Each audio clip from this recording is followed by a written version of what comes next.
bosteko eman da markantu egingo ditut reskara zalantza denak dantzan jarri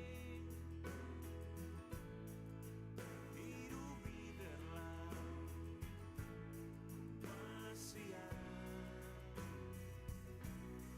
kompazia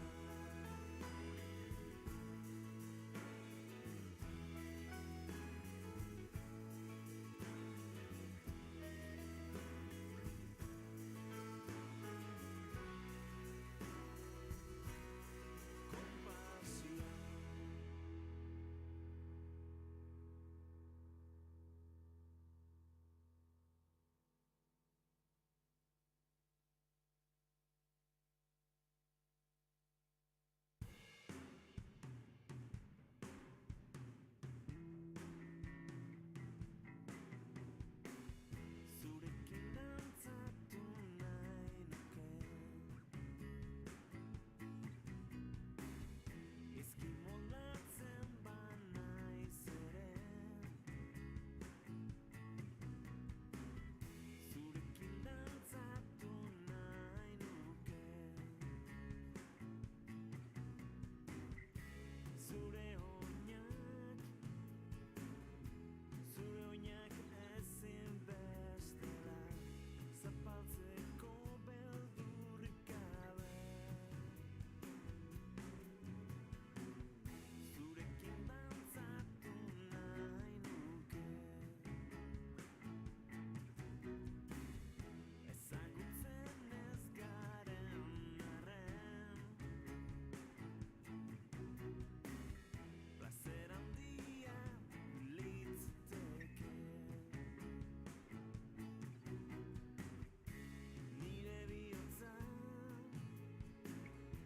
nire bihotza berze zapaltzeko beldurrik gabe berze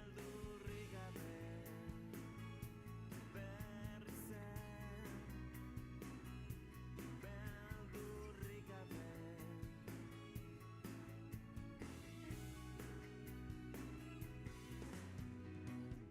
zurekin dantzatu nahi nuke rock and roll bat gau ilunean zurekin gustora egingo nuke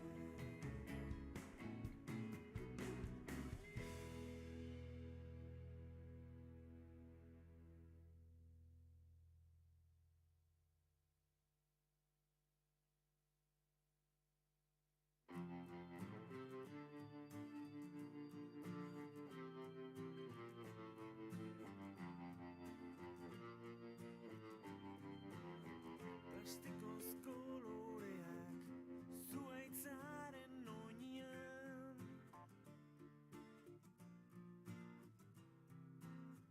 ispilu apurtuak errekaren bestaldian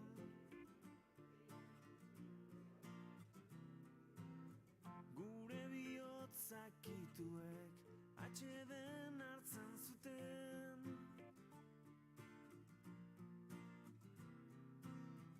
igande arratsaldetan San Josera bidian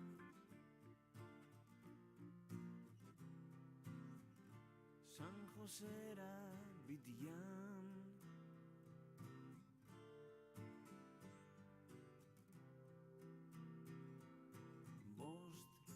bost minutu behar ditut zure onduan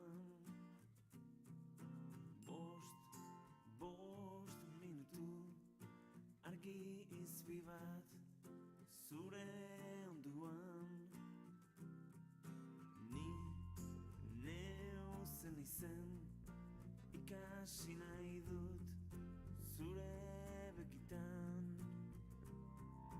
ni neu zen izen naizen biok zekaren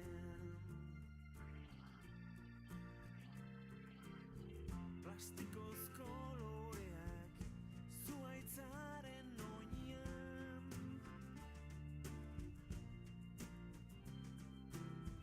ispilu apurtuak errekaren bestaldian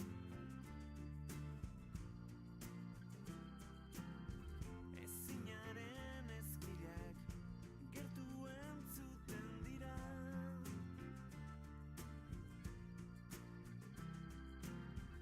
ikande arratsaldetan San Josera bidian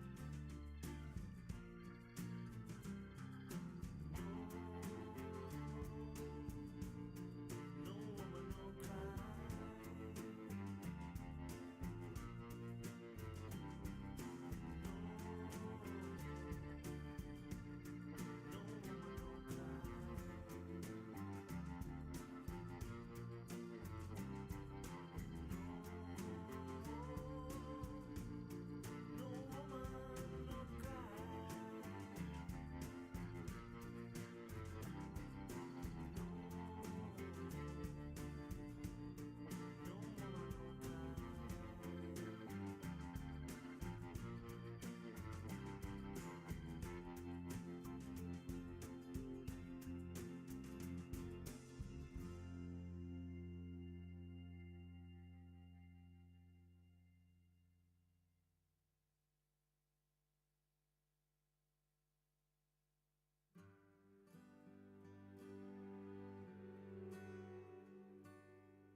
Egidazu dei galdu bat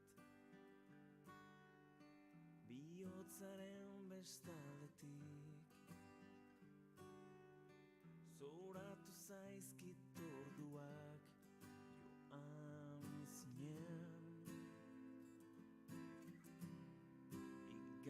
igandetik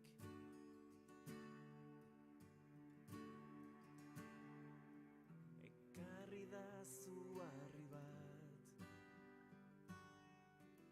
errekaren bestaldetik arresia haula da joan zinen egunetik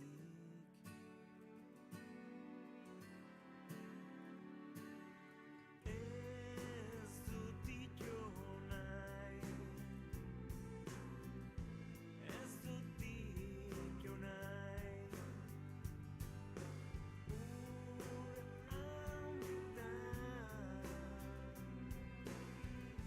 galdutan nabil baina nik lur gainean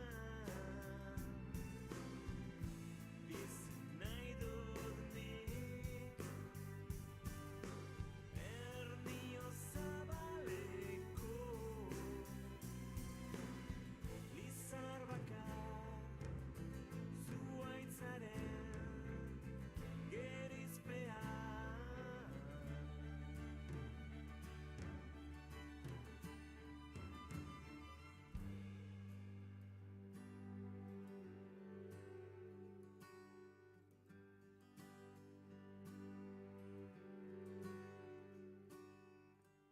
egidazu dei galdu bat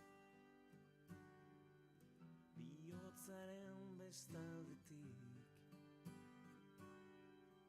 zoratu zaizkit orduak joan zinen igandetik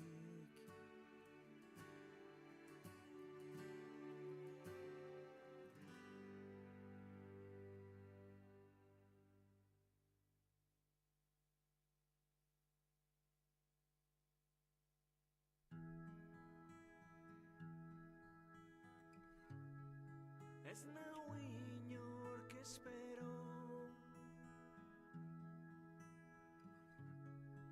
ez dago inor nire zain esan zenuen arro. Ez nau inork espero. Argizpi bat barruan, zoriontsu eskaini zinen. Umetan bezalaxe, argizpi bat barruan. Zalantzate joka hasi zen, da orduan argia itzaltzen joan zen, da begiak urruntzen. Argiak itzaltzen, da begiak urruntzen. Argia itzaltzian, zalantzen itxasoan, amildu zinen berriz zen. Argia itzaltzian, zalantzen itxasoan,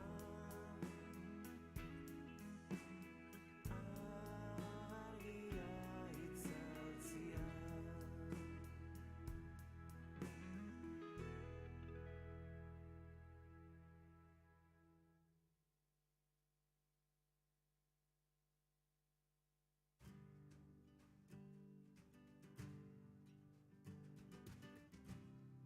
Egunkariak horrikatu eta amatatu nun argia. Gauak etzidan ekarri, zure presentziarik etzidan ekarri. Argia piztu nun berriro, paper muturontan idatzi nezan zure ausentzia, zure ausentzia.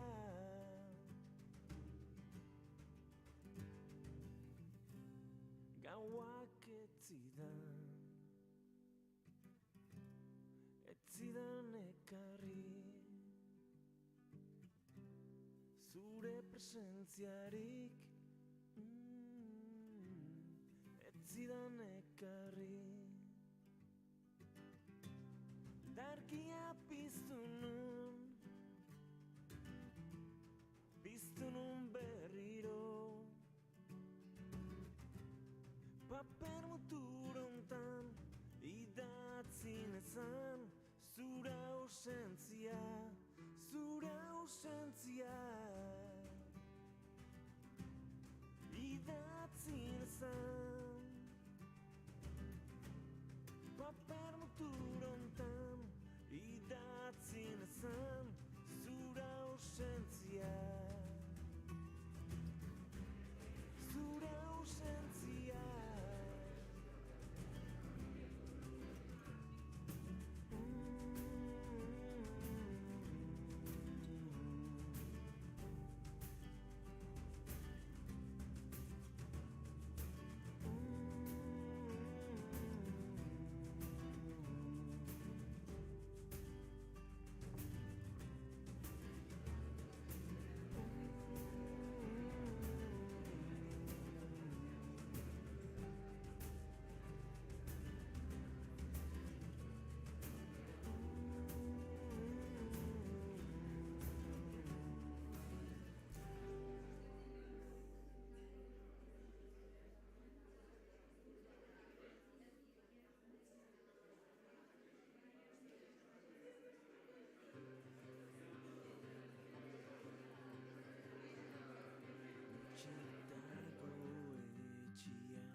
goieneko atxak usto erorien logika eta mila erantzun utxik dago etxia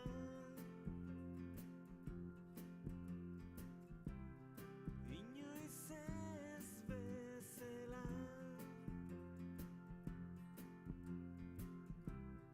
zabalik atiak neguko sugarra eta ez da imperfekzioa kabitzen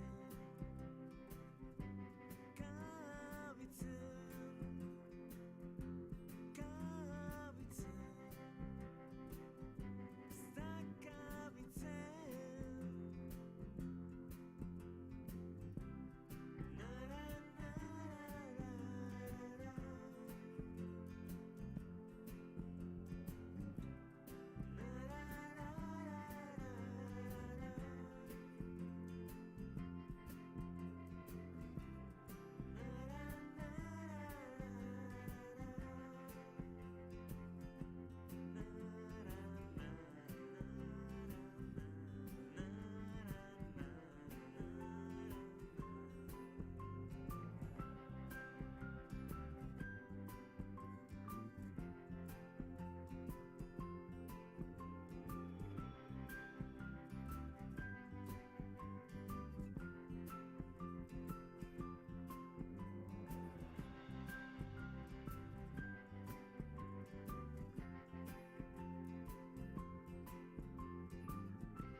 utxik dago etxia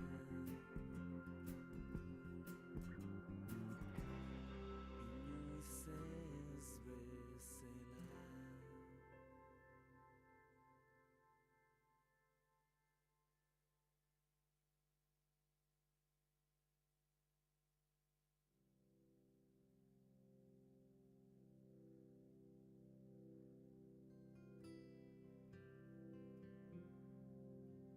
norentzat dira beren irribarriak tabernak izten dituzten ondorenian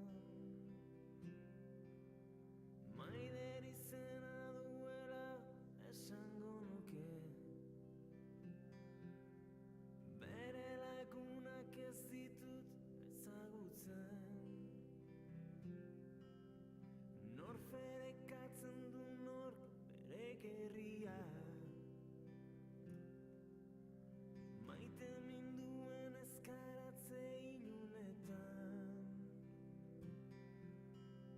ala bakarrik itzuliko da etxera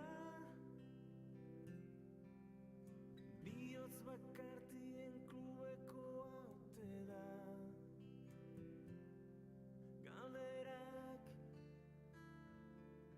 gauari etxeruntz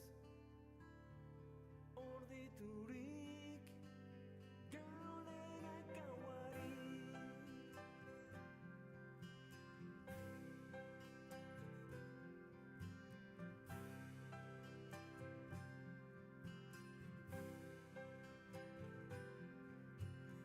orain ere onduan aurkituko banintz kantu honek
Bueno, motxian, Mai inguru hauek aurtengo oinazaren helburuetako batzuekin zuzenki lotuta daude. Adibidez, gaur egun euskararen erabilera moteltzen ari dela ikusita gero eta estrategikoagoa da euskararen arnasguneetan dauden ikastolen lana. Eta gero eta garrantzitsuagoa da Nafarroan euskalkia bizi-bizia duten herrien eredua. Euskararen bultzada apaldu dela sumatzen dugu eta horretan Bandramar ikastolak zirikatzaile izan nahi du. Eta bestalde, kalitatezko hezkuntza proiektu eraldatzailea izateko sortu ginen, eta gaur egun ere horretan dihardugu. Beraz, gaurko solasgaiak benetan lotuta daude gure oinezaren helburuekin.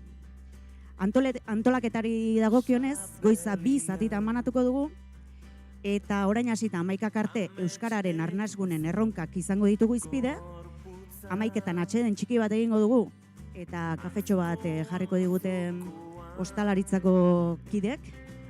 11:30 bigarren solasaldia hasiko da, Nafarroan D eredu arnas berritzen deitutakoa. Eta ordu batean, amaiera emateko gaurko mai inguruak emandako ideia nagusiekin adierazpen bat osatzea gustatuko litzaiguke eta ondoren argazki bat ateratzea denon artean, bale? Orduan, gehiago luzatu gabe, Albertori eta euskararen arnasgunen inguruko solasaldiari, txanda emango dugu.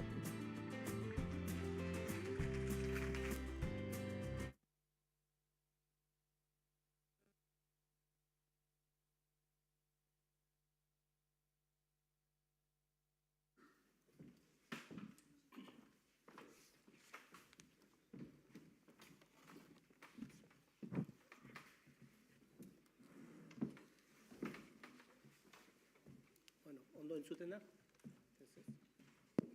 Bai. Egunon denei eta eskerrik asko gonbidapenagatik eta lehen mainguru hau gidatzeko aukera izateagatik. Euskararen arnasgunen erronkak izenburua jarri diogulen mainguru honi eta garbi dago haundira jo dugula, ezta? Arnasgunen garrantzia haundia delako alde batetik eta erronkak ugari direlako bestetik. Ez dugu hemen ez dena kontatuko eta ez denari argia emango, baina gaiaren dimensio pixka bat zentratzen alinduko gara eta hori da gure helburua. Horretarako menditugu Idurre Eskizabel, Euskalgintzaren Kontseiluko idazkari nagusia, egunon, Idurre. Kike Amonarrez, Topaguneko lehendakaria, egunon, Kike. Egunon. Eta Garikoitz Goikotxea, UEMako teknikaria.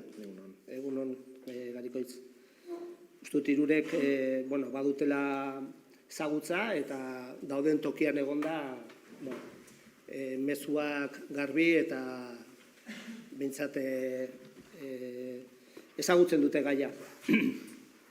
Galdera asko ditugu eta denbora mugatua eta lehenduko gara bintzat beraz zehatzak izaten eta gaiaren erz nagusia bintzat ukitzen edo. Eta gaia zentratzeko, ondo datorkigu duela ez asko, martxoaren 19an Garikoitz Goikotxea berak berrian argitatutako iritzi artikulu bat ekartzea ona, bintzat ideia nagusi bat, arnasgunen definizioa, zer dena arnasgunea, ustut denok daukagula nahiko, hemen gaudeno behintzat badakigu zertaz ari garen esaten dugunean arnasgunea, baina Garikoitzek zehaztu nahi izan zuen eta bereizi egin zituen arnasguneak beste bi ideietatik eta interesantea bintzate iruditu zitzaigun. Arnasuneak dira ekitaldiak eta une konkretuak, nun euskara nagusi eta hegemonikoa den, zaterako korrika edo Durangoko azoka olako tokiak, eta bereiztu ere babesgunetatik, ez? Nun euskara zein daiteke modu seguruan demagun eredua, ezta? Beraz, arnasgune batzutan joera izan da, ezta? Arnasgune gauza askori deitzeko, eta, berak zehaztu nahi izan zuen hori. Arnasguneak beraz, euskara bizi den eta euskaraz bizi den espazio fisikoa dira, kasunetan udalerriak, ezta? Izpide dira, azken egunotan, arnasguneak, aldatzen ari delako espazio hauen ez ezik Euskal Herrietako tipologia soziolinguistikoa, ezta? Arnasgunetan erdara gero eta presenteago dago, nahiz eta oraindik nagusi den euskera inguru hortan, baina euskera sartua dago eta gero eta gehiago ikusten da, baina ez direla inguru erabat edo gehienez ere euskaldunak. Eta erralguneetan euskararen ezagutza ere igotzen ari da, poliki, baina igotzen ari da toki guztietan. Zan daiteke beraz, argazkiaren tonua edo homogenizatzen ari dela. Toki ia guztietan bi hizkuntzak present daude, batez ere hizkuntzaren lanai esker, bi euskara hegemoniko gero eta toki gutxiagotan, eta gero eta indar gutxiagorekin segurazki. Oraingo honetan interesatzen zaiguna da apaltzen ari dela euskararentzako bizi berritzaileak diren espazioen indarra. Orduan hortik dator lehen galdera edo garbi dago aldaketa soziolinguistikoa, munta handikoa dela, kontuan hartzekoa, ez dela egun batetik bestea gertatzen diren aldaketa, baizik eta prozesu bat dela eta hortik datorrela aldaketa. Eta arnasguneen beren barne oreka eta funtzioa bera zalantzan jar dezakela aldaketa honek. Beraz, gari dentzat lehen galdera, egoera honetan zein dira aukerak eta zein dira mehatxuak, ez? Egun denoi, eta eskerrik asko, henik eta bain, parte hartzeko aukera emateagatik. Aukerak eta mehatxuak behar badan 4 puntu edo jarriko izkizuet mai gainean, gero maikidek ere osatuko dituzte, ezta.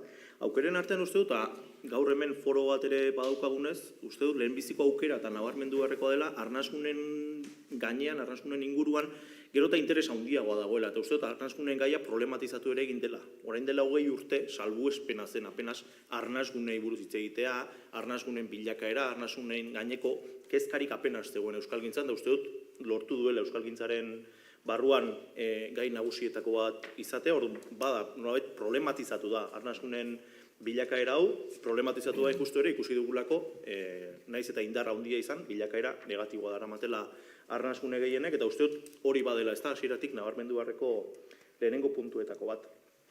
Aukeren artean nabarmenduko nuke baita ere, naiz eta arnasguneetan bilakaera positibo ez izan, arnasgune askoren inguruan dagoen lurgunearen bilakaera positiboa dela.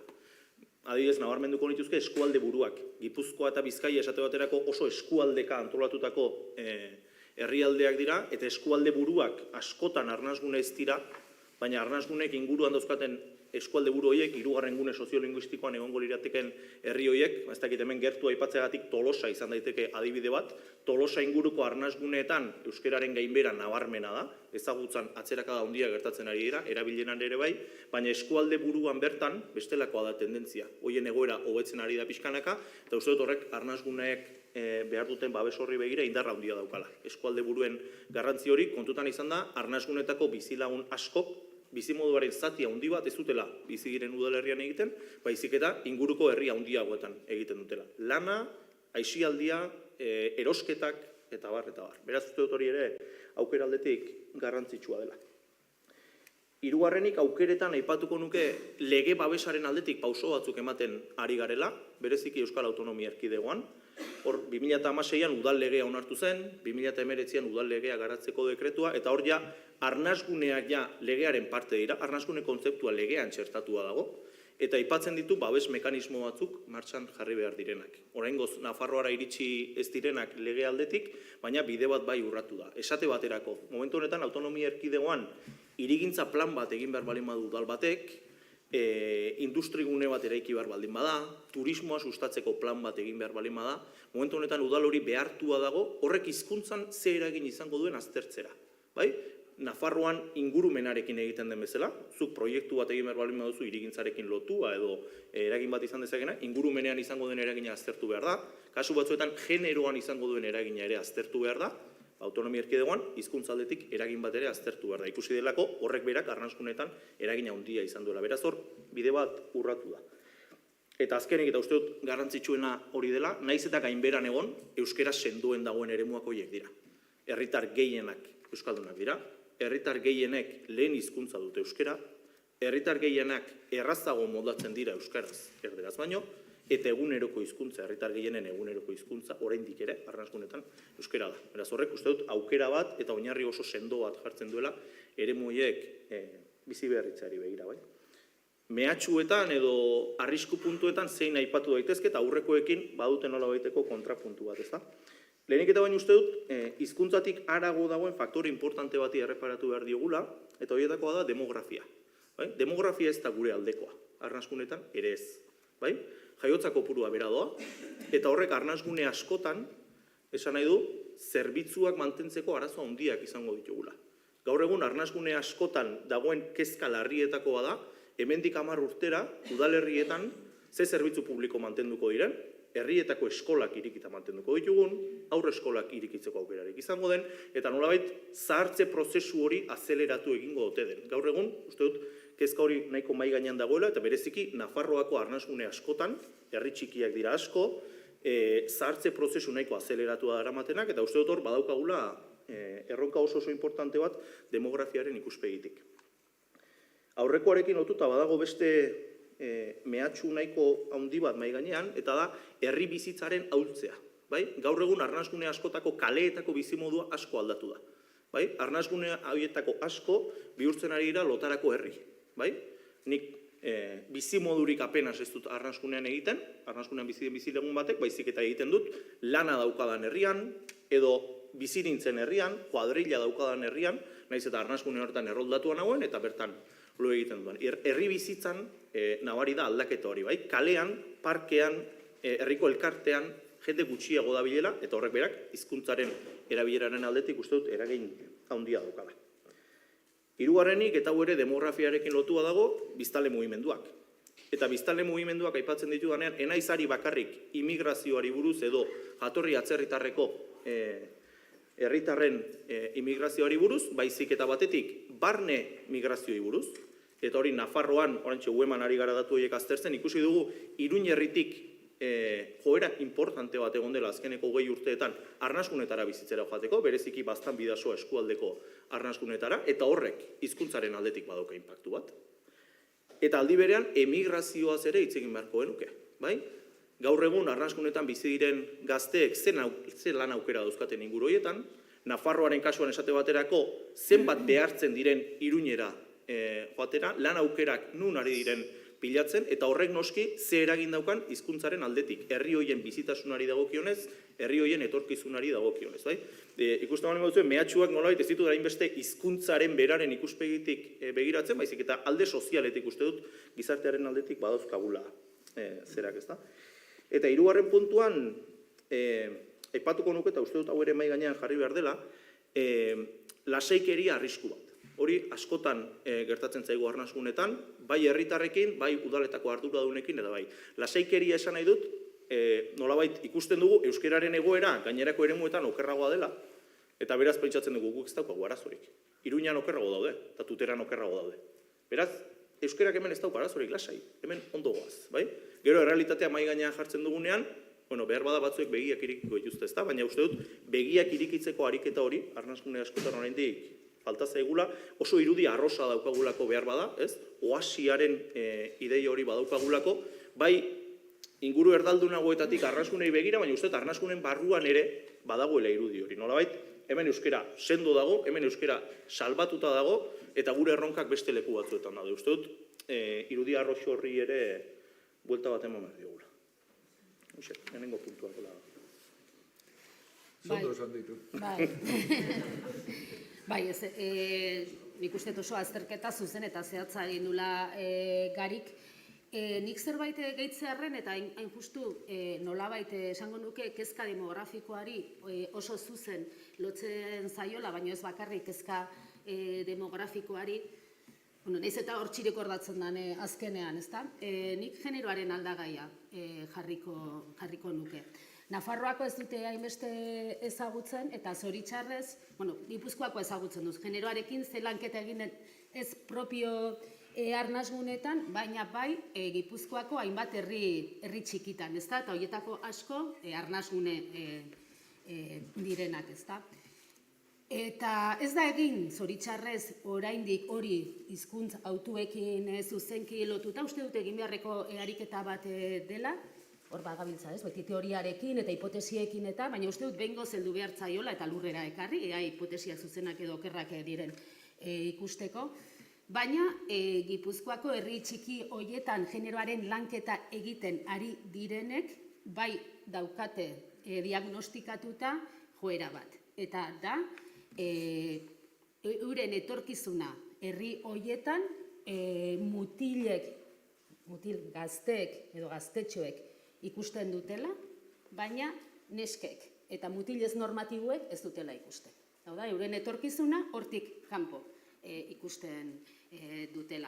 Hau da, egia da badagoela eskaintza sozioekonomikoaren faktorea horretan, baina horrez gaindi beste zera batzuk ere badaudela uste dut. Hau da, gune hoiek, ikusi behar da, horietan ere ze aldaketa gertatzen ari diren, baina alde horretatik ere ze eskaintza egiten dieten bertakoei. Eta gainera hori nola lotzen den hizkuntza praktikei. Bai? Norena da euskara hor, zerrekin lotzen da, ze iruditeriarekin, ze nortasun aukerekin, horrere uste dut badagoela beste esparru bat lantzeko. Diodan bezala, oraindik hipotesiak dira, baina uste dut nahiko urgentea dela horri ere heltzea, nolabait, ondo pentsatzeko, ez? Zer gertatzen ari den. Eta gero, nik azken aldian oso kezka garrantzitsu bat daukadana arnasguneekin da ekosistema noraino iristen den, ez? Ez nolabait lurrari lotuta, ez? Geografikoki, baizik eta gure geografia aldatzen ari dela, ez? Guk etxean etxean edo familian oso hurbiletik ikusten ari gara, badauzkat iloba batzuk arnasgune baten bizi direnak, eta batek badauzka 17 urte, eta oraindik oso trakets moldatzen da gazteleraz. Esango nuke, inglesez hobeto moldatzen dela, ez? Bueno, bere zaletasuna izan delako inglesa ikastea, baina, bueno, tipologia hortan sartzen da, baina gazteleraz oso trakets. Aldiz, bere 6 urteko aizpa maistra da, gazteleraren erabileran. Eta etxean oso detektatuta daukate, ez? YouTuberekin hasitako ume bat da, ez? Orduan, arnasgunearen geografia bera, ez? Non hasten den eta non bukatzen den, ez da? Bai, bueno.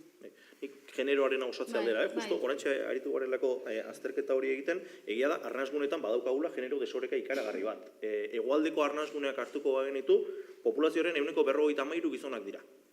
Eta hegoalde osoan 48% gara gizonak. Beraz hor, 5 puntuko diferentziak ez du handia ematen, baina handia da. Bi aldeko aldagai bati buruz gizon emakume, aldagai dikotomiko bati buruz ari garenean, 5 puntuko diferentzia hori adierazgarria da. Egia da gutxitzen ari dela, alde hori aurreko hamarkadetan ere aztertu dugu, diferentzia hori gutxitzen ari da, baina oso adierazgarria da, bai? Euskal Herriko hirigune nagusietan, lekurik populatuenetan, emakumeak gehiago dira gizonak baino, eta arnasgunetan kontrako gertatzen da, gizonak gehiago dira, emakumeak baino. Uste dut hor, badukagula, zer aztertu alde horretatik, zer dagoen horren oinarrian zer dagoen, eta horrek ze ondorio dituen. Bueno, egunon, guztioi ere, leheno komentatzen gara, gaur kostatuko zaigula esatea ez nago ados. Beraz, segurazki, iritziak metatzen joango gara. Eta esan dakoetatik, pisa topagunaren ikuspegitik, lehen garik aipatutako gauza bat azpimarratu nahi nuke, ez? Behar bada, arnasguneetan azkenengo 10 urteetan gertatzen ari den bilakaera ideologiko nagusietako bada, bertako biztanle eta agintariek zonalde segurutzat bizitzetik, alegia, hemen euskara ondo da, hemen euskara ez dauka arriskuek, hemen ez da ezer behar, zaurgarri ikusten hasi direla, ez? Aurrekoan lekua aipatu gabe, baina hitzaldi batean aipatzen hori. Munduko herririk euskaldunenean, momentu honetan tabernariak ez daki euskaraz. Hori gertatua munduko herririk euskaldunenean, euskaltzalenean, abertzalenean, gila esan genezak, ez? Bueno, hori da, bizitzan ari garen, bilakaeraren adibide bat. Eta horrekin batera ere, esango nukena da, arnasgunea garai batean mundu aurreratutik eta hirietatik urrun bizi zirela, goizuetan urrun zegoen, distantzian eta gauza askotan, gaur egun ez dago urrun dago, bete-betian. Eta uste dut, bilakaera hori ere ikusten ari garela, ez, Idurrek esaten zuen bezala, Goizuetan bizidan gazte baten, edo Iruñan bizidan gazte baten kultur konsumoa, segurazki ez dira hain diferentziak, ez? Esate baterako, eta aurrekoan beste foro batean, esaten EITB-ren erreferentzialtasuna gaur egungo gazte belaunaldietan, edo orain dela 20 urteko gazteen belaunaldian, ez dauka zer ikusirik. Dragoi Bolazetarekin bukatu zen, eragin masiboarena, erreferentzia masiboak Euskaldunen artean, Dragoi Bolazetarekin uste dut bukatu zirela, eta gero hori ja sekulako fragmentazioa bizi izan du. Beraz, gaur egun munduko aldaketa global guztiek eragiten dute arnasgunerik txikienean eta urrutikoenean ere. Alegia bertako aur guztiek euskera jakiteaz aparte, denek gutxi edo gehiago erderaz badakite, nahiz eta batzuk euskaraz asko zuetu maldatu, baina baita inglesa ere. Eta hor, Idurrek aipatzen zuen tipologia hori, esate baterako oso kuriosoa da, zen Tolosan ere ezautu ditut. 17-18 urterekin, inglesez hobeto moldatzen zienak erderaz baino. Gero gehienak sendatzen dira hori ere da. Baina, bai, tipologia hori eta Tolosan oso goi, eta Tolosan euskeraz asko hobeto moldatzen direnak erderaz baino, hori tipologia berdia da. Hori ez zegoen gure garaian, bat zegoen duela 150 urte, baino ez duela 40 urte. Horein berriro sortu da, bueno, hor gabiltza. Alde horretatik, arnasgunen inguruko kontzientzia eta arnasgunen zaurgarritasunaren kontzientzia, uste dut lantzen ari dela, eta hori lantzen jarraitzearen badagokigula. Uema horten ari da, bete-betian, baina uste dut gu ere badagokigula eta bagarrela, ari garela hortan. Eta guri, topagune bezala, bai beti kezkatu izan du baitu, zenbateko zailtasunak izan ditugun, arnasgunetan dinamika sozialak eragiteko. Eta uste dut hor badagoela, beste eta sakanari ere badagokion puntu bat. Ze puntutaraino euskararen aldeko dinamika sozialak indartsu ditugun arnasguneetan. Guk esperientzia bat izan genuen Tolosan, eta hor garik asko eragin zuen, eta inguruko herri txikiagoetako gazte batzuk hurbildu zitzaizkigun Tolosarroi egurra ematera, eman ziguten, ondo gainera, eta Galtzondi euskara taldea Tolosako euskara talde izatetik eskualdeko talde izatera pasatu zen. Eta hori izan da, gertatu zaigun gauzarik onenetako bat, eta uste dut aldaketa horrek onura izugarriak izan dituela, bai Tolosako dinamikan, eta noski baita eskualdeko dinamikan, ez? Eta horrein mankomunitatea badago, ez da leku askotan gertatzen, euskararen inguruko horrelako eskualde egiturak izatea, eta hori guk geu ere, ari gara behin eta berriro esaten, hemen eskualde ikuspegi horiek landu behar ditugu. Ze azken batian, lakuntzaren etorkizunaren zati handi bat Alsasun ere jokatzen da, neurri batian. Eta gure kasuan oraindik ere arego. Gure eskualdea ere nahiko bitxia da, hirigune handi bat, eta inguruan 27 herri txiki, baina hori garik esaten zuen bezala. Batean ikusten ari gara, homogeneizatzen ari dela. Alegia, gero eta diferentzia gutxigo dago Tolosaren eta herririk euskaldunenaren artean. Uste dut hori aintzat hartzekoa dela, eta gero erantziko nukeena da, puntu bat, eta da leku guztietan, baina arnasgunetan bereziki landu beharko genuken puntu bat, eta da etorri berrien inguruko harrera politikak, euskalduntze politikak, azken batian, bi tipologiarik zaizkigu etortzen, gure arnasgunetara, segun nuke batetik, eta garik esan bezala, hiriguneetatik, gure kasua Donosti aldetik etor litezkeen personak, adibide bat jartzeagatik, eta horiek dira normalean maila ekonomiko altukoak, normalean erdaldunxiagoak, eta herriko bizitza sozialetan integratu daitezkenak edo ez. Baina gero dauzkagu, etxe merketara datozenak.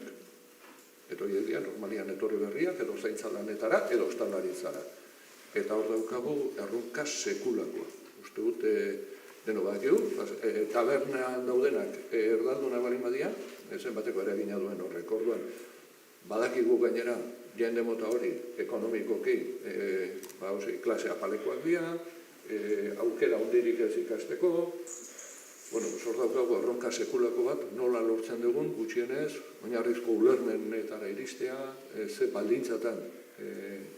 baldintzatako euskeraz ikasteko eskaintza zabaltzen ditugun, uste hor dagoela erronka potente bat.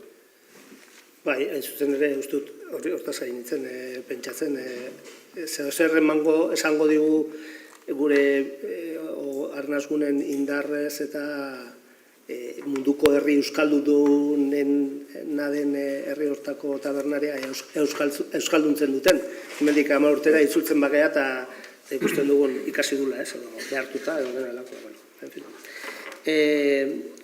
Bueno, iaz, Jon Sarasuak, Euskararen gogoeta gunetik egiten ari den lana laburbiltzeko, honako hau esan zuen.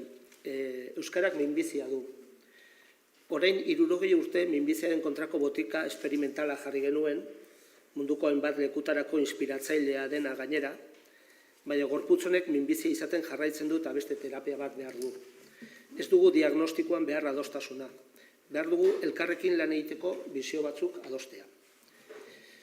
Bueno, hemen dauden zuek hirurek idatzi dituzue lanak Euskararen bizi berritzaren gaia hizpide hartuta edo kezka horrek bultzatuta, ez? Garikoitzek Euskara irabazteko bidea liburua, Kikek Euskararen bide gurutzetik, eta Idurrek Lorea Agirrekin batea trikua esnatu da.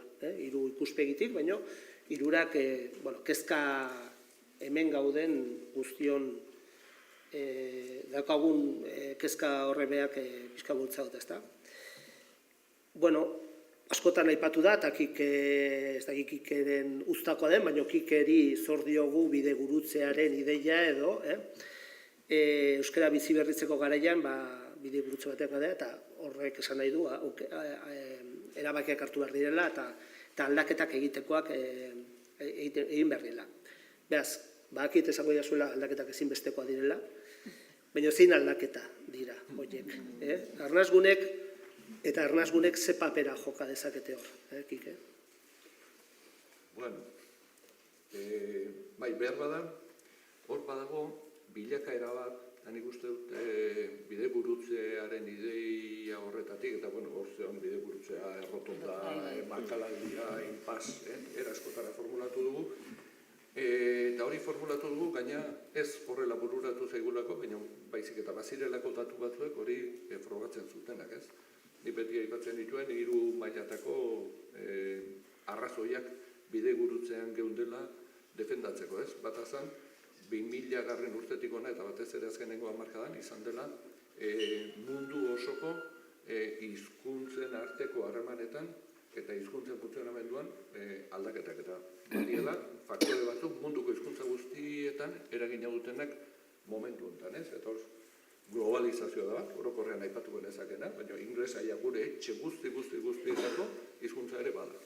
Eta hori mundu guztian ari da gertatzen, poblazio mugimenduak, teknologiak ekartzen dizkion harremanetarako aukerak, COVID-arekin batera ikusentzunezkoen kontsumo ikeragarria erderaz, baino baita ere inglesez, nahi tokatu zaiti institutetara eta ikaskoletara joatea, eta 14-15 urteko gazteik galdetuta, zuetako zenbatek ikusi du Merli, mundu guztiak altxatzen duen besoa, zenbatek katalanez, eta asko altxatzen dute besoa. Derbente, gure gaztiak airea inglesez, katalanez, gero, inork ez du musika frantzesez entzuten, inork ez. Eta bueno, hoi danak gertatzen ari zaigu guri eta mundu guztian. Eta azken momentan, netzako bi datu oso adierazgarriak, eta bat, Islandiako gobernuarena, Islandiako gobernua, kultura ministroa, lehen ministroa, Reykjavikeko alkatea, ikeragarrik kezkatuta, Islandieraren biziraupenarekin esaten du, ostras. Islandiarrak kezkatuta badaude, meka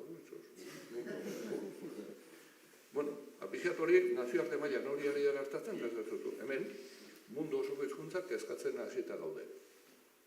Bueno, horrek ere, uste dut, eta reflexio hori egiten ari garela hainbat forotan, horrek ere gu behartzen gaitu, gure egoera eta gure irtenbideak ez bakarrik behar bada Euskal Herri mailan bakarrik pentsatzen. Hemen irtenbide askoia beste maila batzuetan jokatuko ditugu, ikusentzunezkoen alorra esate baterako, eta nik uste iaz nahiko paradigmatikoa izan zela, ja, bai kontseilua, plataforma per la lengua catalana, gallegoak, bueno, estatu mailako eskaera batzuk bideratzen hasi ziala, baina segurazki maila hori ere hainbat esparrutan gainditu beharko dugu. Ikus-entzunezkoetan hori nabarmena da. Bien, hori aipatuta, bidegurutzearen idea ere lortzen duen azkenengo 15 urteetan Euskal Herrian gertatu diren aldaketa soziopolitiko garrantzitsuekin, badakizkiut, hor luzatuko, eta gero datu soziolinguistikoak.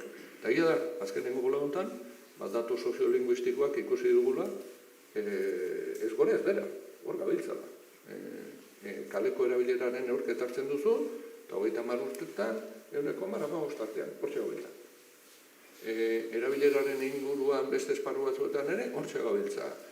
Esparru batzuetan gora, baina beste batzuetan bera. Atzo UEMak bera kaleratutako datuetan, bai baino horretan gabiltza. Iñaki Jurrebasok aurkeztu duen tesian, azkeneko hilabete hauetan kaleratu duen tesian ere, aurren lehen hizkuntzaren bilakaera ikusten da, eta ikusten da, 1900-etik 70-era jetxiera nabarmen bat, 70-etik badago gorantzko joera bat, baina azkeneko 15 urtetan hortxe gabiltza, ia mugitu ezinik. Bueno, pixan hortik zetorren,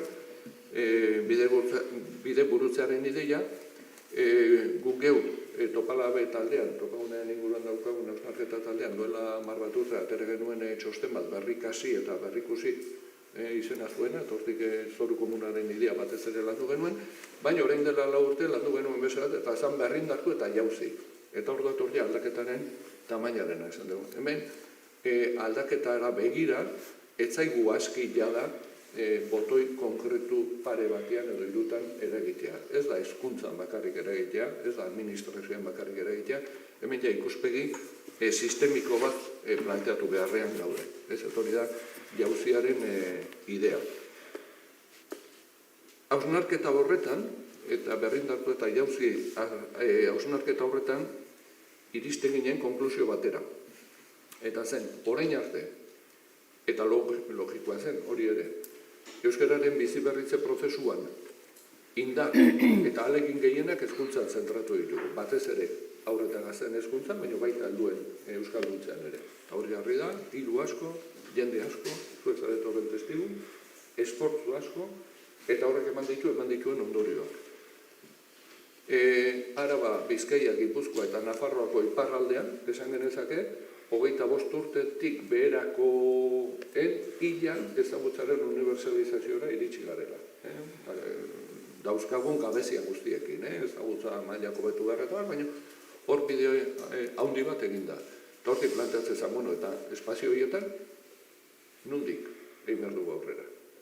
Eta gure konklusioa zen, hezkuntza aurrera egiten eta lantzen eta sakontzen jarraitu behar dugu, ez daukagu horretan dudarik, baina hor jauzia ematekotan batez ere bi esparru. Bat azan, eremu ez formala eta bestia lan mundua.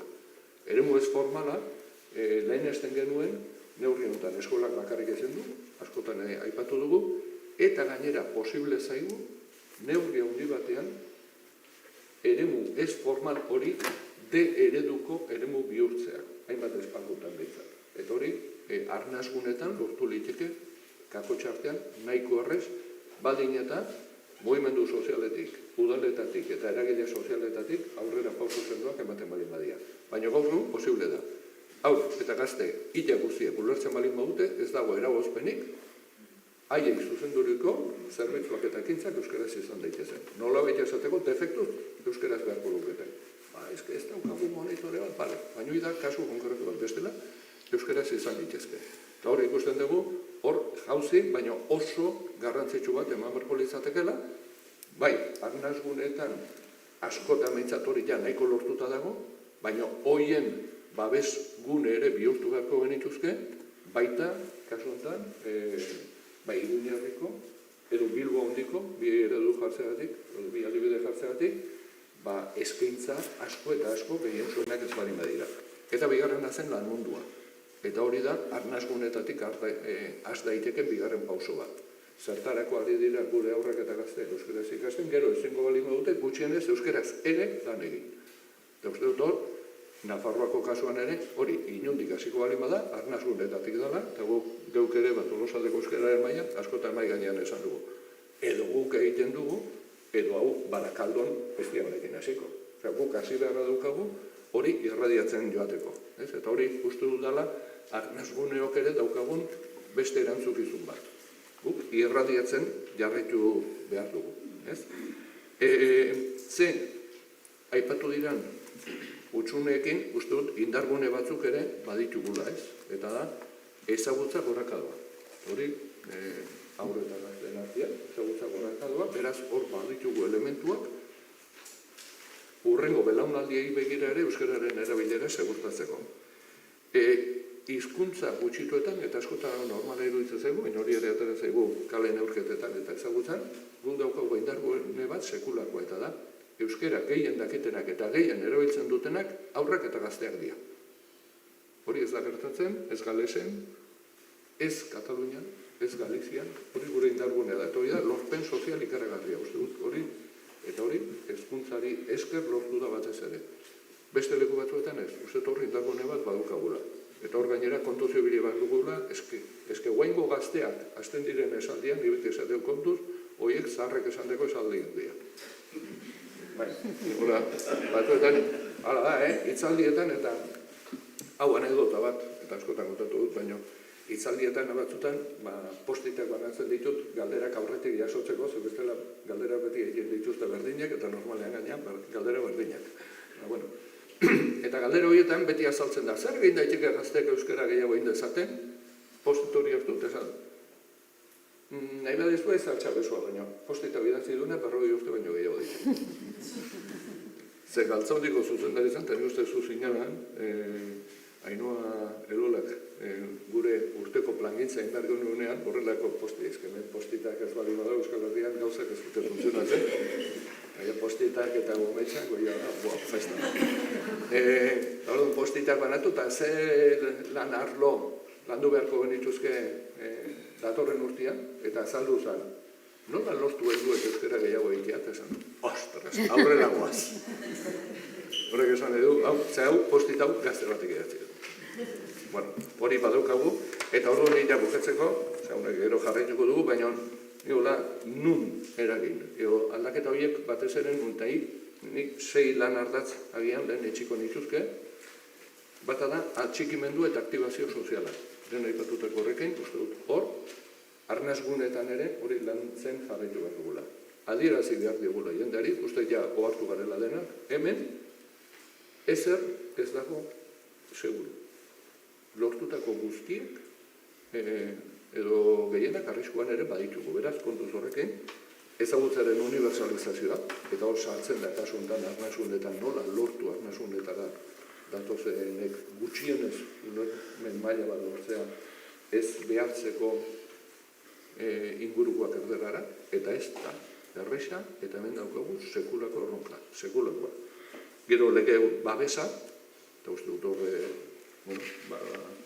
konsiliotik eta guematik ere, hor lanian ari direla, eta hori errentziko nioke lege babesa eta nazioarteko estrategiak. Gero eta garrantzitsuagoak izango direnak. Erabilera esparruak sendotzea, gero garapen teknologiko hori naule maizu urrutiagokoa da, baina garapen teknologikoek, gero garik esplikatu ezak, esatu batereko zenbat esperientzia ari diren garatzen, garapen teknologikoak lagunduko digu arnasguneetan, esatu baterako, eskoletako bilerak euskaraz egiten jarraitu ahal izateko. Eta uste dut hor, garapen hori nola erabili, arnasguneetan oso garrantzitsua izan daitekela, eta gero etorri berriak eta anistasuna. Eta gero behar da kontzientzia bat erantziko nuke, eta hemen jaunekin bukatzen dut, luzatzen daiz. Eta da, daukagun egoera zaurgarri, ahul, ondan, ala ere, bagara munduko beste hizkuntza komunitate gehien txuenentzako itxaropen eta referentzia. Eta uste dut kontzientzia hori ere, uste dut importantea dela. Euskal Herrian egiten ari garena ez dela bakarriko guretzat, baizik eta munduko beste hizkuntza komunitateen ere indargarri eta motibagarri dela. Eta Euskal Herri barruan, motoreak arnasgunetan daukagu. Beraz, hemendik egingo duguna, badu eragin bat Euskal Herri osoari begira, baina badu eragin bat oso urrundekoa iruditzen baldin bazaigu ere, munduko hizkuntza komunitate desberdinen bizigarritzarekin. Gauzet hori, kontzientzia hori polita da. Ni ados, Kikek esandakoarekin, erantziko nioke behar bada, eta Nafarroan gauden ezkero ea ondo ulertzen zaidan, Kikek planteatu dituen politika eta hildo horiek guztiak nolabaiteko zonifikazio bat behar dutela. Eta ez naiz ari hizkuntza eskubideen zonifikazioat noski, baina uste dut Euskalgintzan maila nazionaleko egitasmoak eta ekimenak behar ditugun bezala, asmatu behar dugula horiek tokian tokira ekartzen. Bai? Nafarroan bertan, euskararen erronkak ez direlako berberak Funesen eta Areson. Bai? Egoera oso desberdina dauzkagulako, eta lan munduan dauzkagun erronkak, aisialdian dauzkagun erronkak, asmatu behar dugula nola ekarri behar ditugun, gure egitura edo planteamendu nazionalitatik tokian tokiko eremura. Eta uste dut hor, lantzeko bidea badela eskualdearena. Naiz eta jakin eskualdeetan ere, eta hemen sakanan bertan ere, herri batetik bestera badaudela aldeak, gertutasunak berak eta jendearen mugimenduek ematen dutela modua eskualdekako planteamenduak behintzat egiteko, eta bertakoagoak edo bertako errealitateari hobeto erantzuten dioten planteamenduak egiteko uste dut premia badaukagula. Bai, apuntetxo pare bat indartzeko Kikek mandako azalpen batzuk. Islandiera aipatu duzu, baina ez da Islandiera bakarrik. Suediarrak, Danimarkarrak oso inbertsio handiak eta oso politika sendoak egiten ari dira, kezkatuta beren estatu hizkuntzak ze galbide izan dezaketen munduaren konfigurazio berri honetan. Eta ez bakari suediarrak eta frantsesak. Hori izatera nindoan, eta frantsesak eta espainiarrak. Bai? Orduan, hauek guztiak ari baldin badira, guk ere, badaukagu alde hortatik. Batzutan impresio haukat idazten dituzenanik izan dut impresio hori, ostras, hori kopiatu indigut. Claro, bai, hori da, guri buruz ari dira, esan nahi dut, Markatu, hori guk esaten dugu, Bai. Bada, batzutan sensazio hori. Bai, erabat, Eta gero, aipatzen zenun, guk zer daukagun eskaintzeko munduari hizkuntza gutxitu baten berreskuratze prozesutik. Eta esango nuke ez dela bakarrik hizkuntza gutxituen berreskuratze prozesuetan daukagun ematekoa. Baizik eta hizkuntza gutxituen aldeko ekimen, borroka, erresistentzia zaki. Bakoitza jarriko du, askotan hitz hauekin sortzen dira gure arteko desadostasunak, eta heltzen diogu, hitz zehatzari, eta hor pasatzeitu berdin zait. Uste dut ulertzen dugula, ezta? Momentu honetan, eta munduaren noranzkoa eta norabidea ikusita, ze potentzialitate daukan hizkuntza gutxituen alde aritzeak, orokorrean mundu hobe baten alde aritzeko. Ari gara, ez? Uste dut, hontan ere, Jon Sarasuak aipatu du, Albertok, lehen, eta uste dut gainera berak dakarren ideietako bat dela diagnostiko txar horretan euskalgintzan badala aspaldian izan den ikuspegi batasun handienetako bat, ez? Zoritxarrez, zera txar baten inguruan, ez da? Esango nuke munduari begira jarrita gizarteko pultsioan ere, naiz eta gero bakoitza jarriko dizkion abizenak eta zehaztasunak eta hitz zehatzak ezin biziaren sentsazioa, mundu hau gero eta itogarriagoa dela eta estutzaileagoa eta larriagoa, hortan ere diagnostikoa oso zabala dela. Eta ezkerra eskuin parametro klasiko horiek gainditzen dituela, da ez? Politika ulertzeko eukidegun azken mendeko ikuspegia. Eta iruditzen zait, nolabait, oraindik ere hitz zehatzetara eta adostasunez kosta egiten zaigu, ez? Termino hauek eramatea, baina hizkuntza gutxituen alde aritzea dela nolabait klima larrialdiaren kontra aritzea, ezta? Globalizazioak dakarren homogeneizazio honi eragiteko tresna handienetako bat dela, oraindik orain munduko ekosistemari humanitate zertzeladak ekartzen dizkien hizkuntza gutxitu eta komunitate kultural horiei eustea, ez? Bueno, Ados, guztiz. Ez da beraz, ez bakarrik gure arazoa, bada arazo global bat, globalizazioarekin datorren arazo bat, ez, homogenizazioarena eta hizkuntzen da kulturen homogenizazioa, eta, bueno, kontseiluak aurreko batian, egindako agerraldi batian, ez, hizkuntza politika ausarten garaia dela adierazi zuen, ezta? Ez hori bakarrik, baina hori nabarmendu zuen edo. Eta nik egin nahi nuken galdera da, hori, zer da ausarta izatea, ezta? Batzuetan ematen dulako bakarrik administrazioari eskatu behar zaiola ausardia eta jakina eskatu behar zaiola, baina ez dut uste hizkuntzaren bizi berritzea etorri denik bakarrik administrazioen aldetik, ez da nagusiki ere. Beraz, ze ausardia eskatu eduki behar dute hiztunek, eduki behar baldin badute edo, herri administrazioek, elkartek, idurre. Bai, bueno, zerreza den batzutan gauzak esatea, ez? Zenbat aldiz egan esaten azken boladan jauzia eta politika ausartak, eta gero ze zaila izaten den, ez? Hitz horiek edo, ez? Gazteleraz oso modan egon den esamolde bat erabiltzearen, ez? Signifikante bazio horiek, ez? Esan nahi huts horiek, benetan lurrera eta ukigarritasun honetara ekartzea eta zehaztea. Orduan, ariketa polita.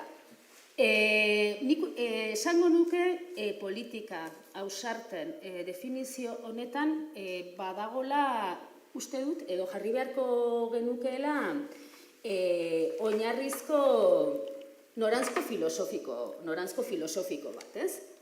Eta nire noranzko filosofiko horretan, lehendabiziko puntua da, oantxe aipatu dudan anurri batean, oso presente izatea euskara hizkuntza gutxitu bat dela. Ez biktimismotan erortzeko, biktimismoek ez gaituzte inora eramaten normalean, baizik eta konstatazio bat egiteko, eta lehen aipatzen nuen hildotik horre daukan potentzialitate guztiaz ohartzeko. Hau da, munduan non jartzen gaitun, ez bakarrik, hizkuntza baten biziberritze prozesuari begira, baizik eta mundua bera bizitzeko moduari begira. Eta uste dut oso importantea dela politika ausarten ideia hori ekartzen dugunean, oso erdigunean izatea prozesu eraldatzaile bat dela. Nolabait, hizkuntza gutxitu baten berreskurapen prozesua, gizarte eraldaketa prozesu bat dela. Eta gainera, baldin eta ez badugu oso gaizki egiten eta oso pentsamendu okerrez egiten, gizarte hobekuntza bat ekarriko duena, ez? Orduan, indar eraldatzaile hori oso presente edukitzea, nik uste dut oso garrantzitsua dela. Beste oinarri filosofiko bat edo uste dutela ohartzea hau guztia politikoa dela. Bai? Politikoa da nolabait gure elkar bizitzan, jendearen arteko harremanetan eta komunitatearen bizikidetzan, elkar bizitzan eragiten duelako. Egunerokoan eragiten digu eta feminismoak erakutsi digun bezala, eguneroko hori, pertsonal hori politikoa da, ez? Orduan, politikoa da, eta horren kontziente izan. Baina politikoa, hirugarren oinarrira nindoak, hain justu oso politikoa delako, oso erdigunekoa delako, oso garbi izatea, joko politikoetatik kanpo izan behar dugula. Bai? Eta ez naizari joko politikoetatik kanpo izan behar dugun honetan, ez naizari bakarrik alderdi politikoez. Esango nuke, gainerako eragile soziopolitiko eta kulturalek ere oso aintzat izan beharko luketela, baldin eta esaten badugu erdigunekoa dela, eraldatzailea dela, ez dela bakarrik hizkuntza baten berreskuratze prozesu bat baizik eta horri baino askoz gehiagori eragiten diola, nolabait guztion ondare edo, edo guztion tresna izendatu beharko genukela eta bakoitzaren interes eta epe laburreko mugimenduetatik kanpo utzi beharko genukela. Berriro ere klima larrialdiarena ekarriko dut, ez? Askotan esaten da, egoera ikusita gainera lehen gozaltzen ari ginela, ez? Atera da, gure mailan ja sakana ere euri gutxiko eremu bihurtzen ari ote den, ez? Esan ez? Eta denok gaude larri honekin, eta uste dugu denok ere konpartitzen dugula, ez? Ostra, halako egoeretan, kanpo utzi barria bestelako liskarreta eta aldagaiak, eta hontan zentratu behar dugu. Bueno, pues, iruditzen zait, euskararenean edo hizkuntza auzian ere hala jokatu beharko genukela. Bueno, baina oinarri filosofiko horiek zeratuta edo Euskal Herrira etorrita, eta hau nola gauzatzen da, ez? Jauzi politiko, ez? Politika ausarpen zera. Claro, hiru errealitate administratibo desberdin ditugu, administrazio publikoari dagokiola. Orduan, autonomia erkidegoan jauzi hori edo politika ausarte horiek aldaera bat hartzen dute. Uste dut oso importantea dela alde horretatik, eta, bueno, Kikek aipatu ditu, baina azken inkesta soziolinguistikoak agerian utzi du, nola belaunaldi oso berri bat euskalduna den gaitasunari dagokionez behintzat, ez? Orduan horrek sortzen ditu ja baldintza batzuk autonomia erkidegoan orain arte egin den politika publikoa birplanteatzeko. Hau da, elebitasun uste simetriko batera pentsatutako 80ko hamarkadetako hizkuntz politika hori gainditu eta beste eszenatoki batzuk sortzeko. Era zehaztuta arlo askotan adiera diferenteak hartuko lituzke. Nafarroara etorrita uste dut zonifikazioarena dela, eta azken inkesta soziolinguistikoak ere uste dut horren arrastoak uzten dizkigula gainditu beharreko zerbait, ezta?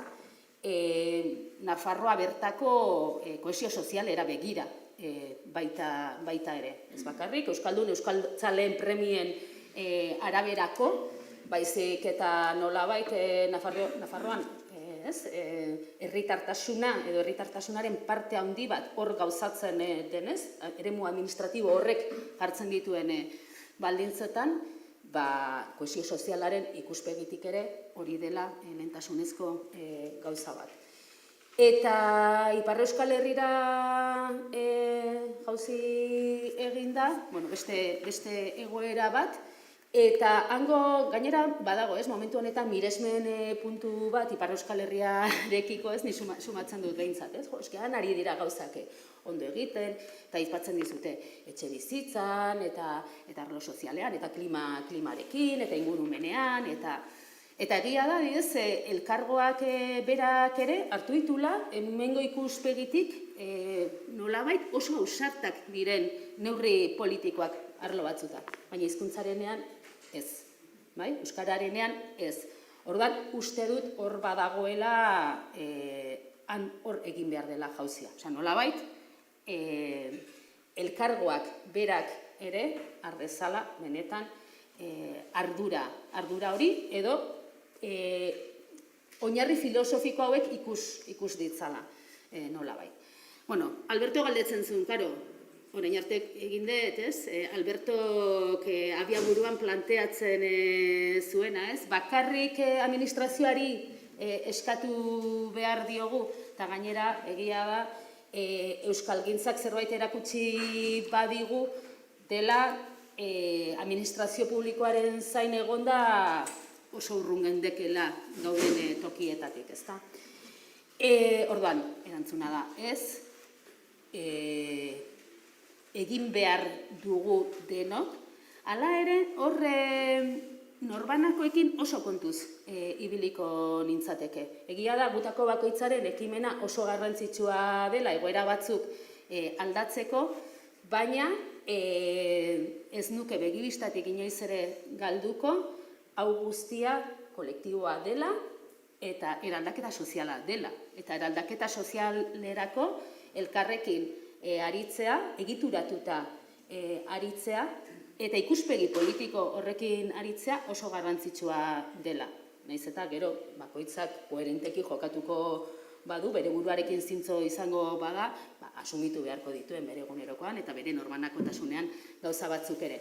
Baina batzutan iruditzen zait, zama gehiegi jartzeko arriskua daukagula eta hor askotan erruduntasunak, ezintasunak pilatzen ejutekoa. Baldin eta ez badiogu ematen, bakoitzaren ekimenari babes kolektibo hori.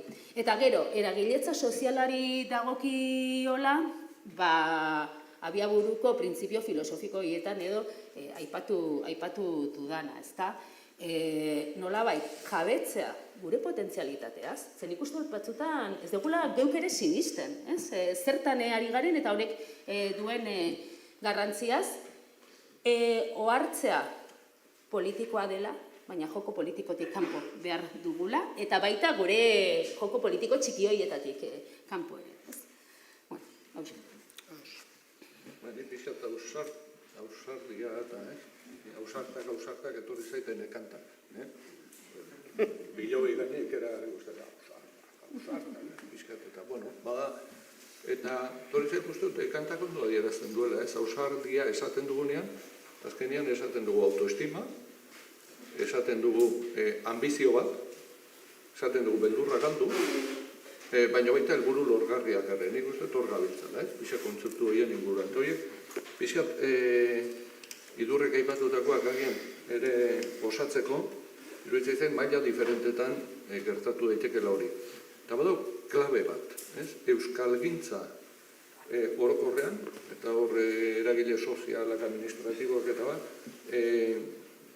dauzkagun egiturak, egiteko moldeak, baita hezkuntzan ere, asko eta asko dira 70ko hamarkadan, 80ko hamarkadan sortutakoak. Uste eta azken bola honetan badaukagula denok sensazioa, jauzi hori ematekotan ere, barne analiziak egin behar ditugula. Eta ez dut ez dela kasualidadea, hainbat hausnarketa foro egotea momentu honetan. Somatzen dugu, jauzi eman behar da, baina horrek denok behartzen gaituela ere, gauden lekutik mugitzea. Eta orduan, ausardiarena, uste dut hori maila individualetik hasita, eta idurrek esan dakoarekin, baina maila individualera ere, uste dut hor jauzi bat egin behar dugula, ez? Eta hor, ausardia eta beldurra galtzearekin, ikusten dut hainbat joera personaletan, eta eraman daitekela, ez? Euskal Aldian askotan esan dugu, lehen hitza beti euskaraz. Hori bada, ausartu zaitez. Euskaraz hitz egiteko gai badimazara, ausartu zaitez, emantzazu, urratxo hori. Ulertzeko gai badimazara, ausartu zaitez, eta eskatu jendeari ere, zuri euskaraz egiteko. Eta uste dut hor, eta zonalde erdaldunagoetan ere, askotan aipatu izan dugu, eta aterazek, hitzalditan eta goten aizenean, eta jendeari galdetu, zuen uste zergatik euskaraz egin dezaketenek, euskaraz egin dezaketenien, zergatik ez dut euskaraz egiten, eta beti azaltzen da. Inertzia, baina bere alasia azaltzen da, hanka sartzeko beldurra, lotxa, uste dut horiek gainditu behar ditugula, eta hor jauzi bat egin behar dugula, lehen euskalkitza aipatu da, eta hor apuntetxo bat egingo dut, ni ari naiz defendatzen azkenengo bolada honetan, ez genukela ja gehiago euskalkitza erabilu behar. Erabili beharko genukela izkera. Eta uste dut, Nafarroko kontestuan, Lizarrako euskera edo Goizuetako euskera niretzat balio sozial berekoak dira. Ezaugarri linguistiko diferentetakoak, baino ezaugarri berekoak. Alegia, gehiago begiratuko niokela azken mapa soziolinguistikoaren ezagutzaren araberako koloreetako mapa hori nun Euskal Herri osoan koloreak dauden, baina denetan dauden koloreak, eta ez Bonaparteren mapari nun zati bat azaltzen den kolorerik gabe. Horrek ere ekartzen dizkigu eztabaida batzu neustez gainditu beharko genituzkenak. Eta hor, uste dut, arnasgunetako gazteak ere kontzientziatu behar ditugula, kanpora ateratzen direnean, beste euskaldunekiko izan behar duten jarrerarekin. Hor gero unibertsitateetan ikusten dira talka batzuk, oso onuragarriak ez direnak. Eta uste dut, kontzientzia hori ere importantea da. Eta gero da, uste dut, maila politikoan edo eragile sozialen mailan badagoela ausardi horrek eskatzen duela neurri batian, egokitzea gaur egungo egoera soziolinguistikoak eskaintzen dituen aukeretara. Eta uste dut, horrek esate baterako eskatzen duela. Eta askotan aipatu dugu, eta, Mikel Beraren dago, eta uste dut askotan gero idiaia zen muga politikoak sortzen dien batean edo bestia, baina transversalidadea, alegia euskera ez da euskera zerbitzu eta ez da euskera bidearen gaia bakarrik, baizik eta gobernu osorena beharko luke, udaletxe guztiena beharko luke, edo diputazioena hori, ez da gauetik goizera lortzen, eta hori landu behar da, baina politikoan eta horiek ere, jauzi bat eskatzen du, eta horrek ekartzen ditu bestelako politika batzuk ere, ez? Uste dut hori, bai Nafarroan, bai elkarte autonomoan, eta kolore diferentetako udaletxetan esan beharriko kontu dela. Tolosaldean esate baterako, azkeneko lorpen uste nahiko polita izan dela, herririk, udalerririk txikienean ere, jada euskerako partida bat azaltzea. Eta hori kosta egin da, Eta gauetiko izera lortu egin, aurrekoarekin lotuta. Euskera, ez, jarri, partida eta proman, euskera, azaldu da, baita, herri euskaldunenetan ere. Eta gero dago, eta uste dut hau kolektiboki dela, eta politikoki ere, beldurra galtzea ere badala, etorriko zaizkigun eraso, kritika eta hoiekiko ere, bizkat, bai autoestima, bai alduntzea ere lantzea, hor lan bat daukagu.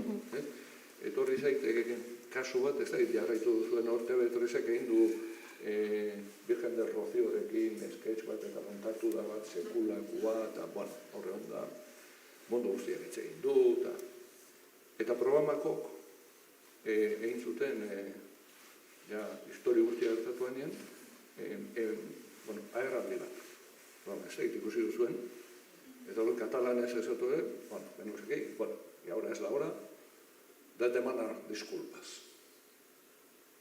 Eta esatu, pedimos que se nos disculpe.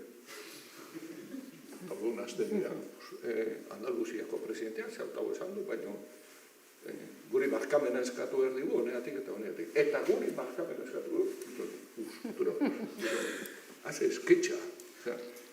Impresionatu ninun, ez gaudu dituta. Egia da hortareko, berdalaia, oinarri sendoa, autoestima handia, seguridadea handia, babes bat, eta orduan, uste dut hori ere lantzen joan behar dugula. Eta azkenengo puntuan eukan hemen, eta horrekin lotuta, eta idurrek esan duenarekin lotuta, ez? Momentotan, topagunean, eta idurre ere barruan dago, prozesu bat egiten ari gara, aurten egingo dugun kongresuari begira, eta nahi izan dugu, nahi baino mugari xau izan ditugu, baina gure prozesu hori ez mugatzea topagunera. Guk eragin nahi dugun, eta guk konplize nahi ditugun sektore eta hainbat talde eta erakuntekin batera, eramatea prozesu hori. Eta hori arriskua da. Zestakizu zeratarako den kontrolpetik kanpoko eremua da. Baina iruditzen zaigu, horiek ere egin beharrean gaudela, gure mugetatik atera eta barez. Hemen, topagunetik ere, Nafarroan bertan, bizat aldekotasuna handitzeko eta lantzeko, prozesu bat ere abiatuta daukagu, eta hortik ateratzen nahi gauza batzuk, guk geuk ere hori nolako deatu, batzuetan, hain garbi ez daukazuna. Baina, uste dut horre ere, jauzi horiek emateko, horrelako prozesuak ere beharko ditugula, eta gure ohiko gune egoera, konfort egoeretatik ere atera, edo deskonfort, batzuetan guk konfort egoerarik ez dugu inoiz izan, hori ere ala, baina, gure ohiko, esango nuke, egoeretatik ere atera. Egoera aldatu zaigu, eta ausarria eta barne konexioa eta hori guztia oso importantea da, baina zer egin administrazioak usten ez digunean, ezta? Hemen Nafarroan dut oso konstientea garela, dagoen egoeratik zer bai gehiago egiteko ausartzen denean, bai administrazioan euskal teknikariak, beti oztopo dago. oso zaila da urratsi txikiena ere egitea, ezta? Eta gero daude epai judizialak, aspaldiotan zer egin, nola borrokatu, zer labur bada ere, denbora agortzen zaigu. Epaiekin lotuta uste, eta arnaskunen ikuspegitik begiratuta, nik sentsazioa dauka guk lan egiten dugun udaletan sekulako beldurra sortu dutela epai hauek, eta izan dezaketela inpaktu oso handi bat, ez bakarrik euskarazko funtzionamenduan, baizik eta lehen Kikek aipatu du jauzi eman beharreko eremuetako bat lan eremua dela. Lan eremua buruz hitz egiterakoan administrazioak leku handia dauka, kontratazioei buruz hitz egiten baldin badugu. Zuek ideia bat egiteko, administrazioaren kontratazio publikoak barnen produktu gordinaren 20% hartzen du. Horiek dira, milioi asko dira horiek, eta lan mundu euskalduntzeko administrazioaren kontratuek garrantzi handia daukate benetan orduan. Uste dut alde horretatik badagoela zera bat ez. Eta nola aurre egin, uste dut legea baldin bada arazoa, lege aldetik egin beharko zaiola aurre. Badakit horre osatu direla adituen lantalde batzuk, lege aldetik ze gutxune dauden eta ikusteko, baina goaz azkenean funts politikora azkenean ez da, arazo politikoa dago, eta da, euskera benetan garatzeko tresnak jarri nahi ditugu, ala menpekotasun egoera batean gaude eroso edo daude eroso. Uste dut, azkenean, eztabaida politikoa horra doala, ez da, lehen aipatu dituzten puntuekin lotuta. Bai, uste dekor, badaudela gako batzuk lotzen dianak alde batetik zera, ez? Kikek aipatu duen autoestima eta, ez? Nolabait giharra, ez? Nik uste giharra euntzeaz ari garela hemen nolabait baita ere, ezta? Orduan, oso garrantzitsua da gihar hori euntzea eta gihar hori zabaltzea baita ere, ezta? Ze Euskaldunon, Euskaltzaleon giharra nik uste dut, gainea historiak ere hala erakusten digula, batzutan proteinatuago eta beste batzutan, ez? Batzutan crossfit gehiagorekin eta beste batzutan erlaxatuago, baina hor badagoela beti ehun bat, gihar bat eusten gaituena, ezta? Nik uste dute gakoa eta ziur aski ausardia eta Kikerek ere aipatzen zuen, ez? Badagoela baita ere gugandik kanpora ateratze horretan, eta eremu berri horiek esploratzeko zera horretan. Baina nolabait, esango nuke, gainera, oldarraldia judiziala da. Netzako gainera honi daukan gauzarik txarrena da, eta da... Neurri baten terrible atzera begira jartzen gaitulako, ez? Ze ari gara deskribatzen aurrera begira, badauzkagula, ez? Itzeleko erronkak eta zamatzen gaitu atzera, eta kentzen digu indar pila bat benetan aurrera begirako hori egiteko. Claro, da oldarraldi judiziala, baina da oldarraldi politiko eta mediatiko oso bat, esan nahi dut, eta iritzi publikoaren baitan, lanbroak bezala azkenean blaitu egiten du, ez? Orduan, nire ustez, gako oso importante bat da, gihar hori geure baitatik ateratzea eta sendotzea, ez da erresa benetan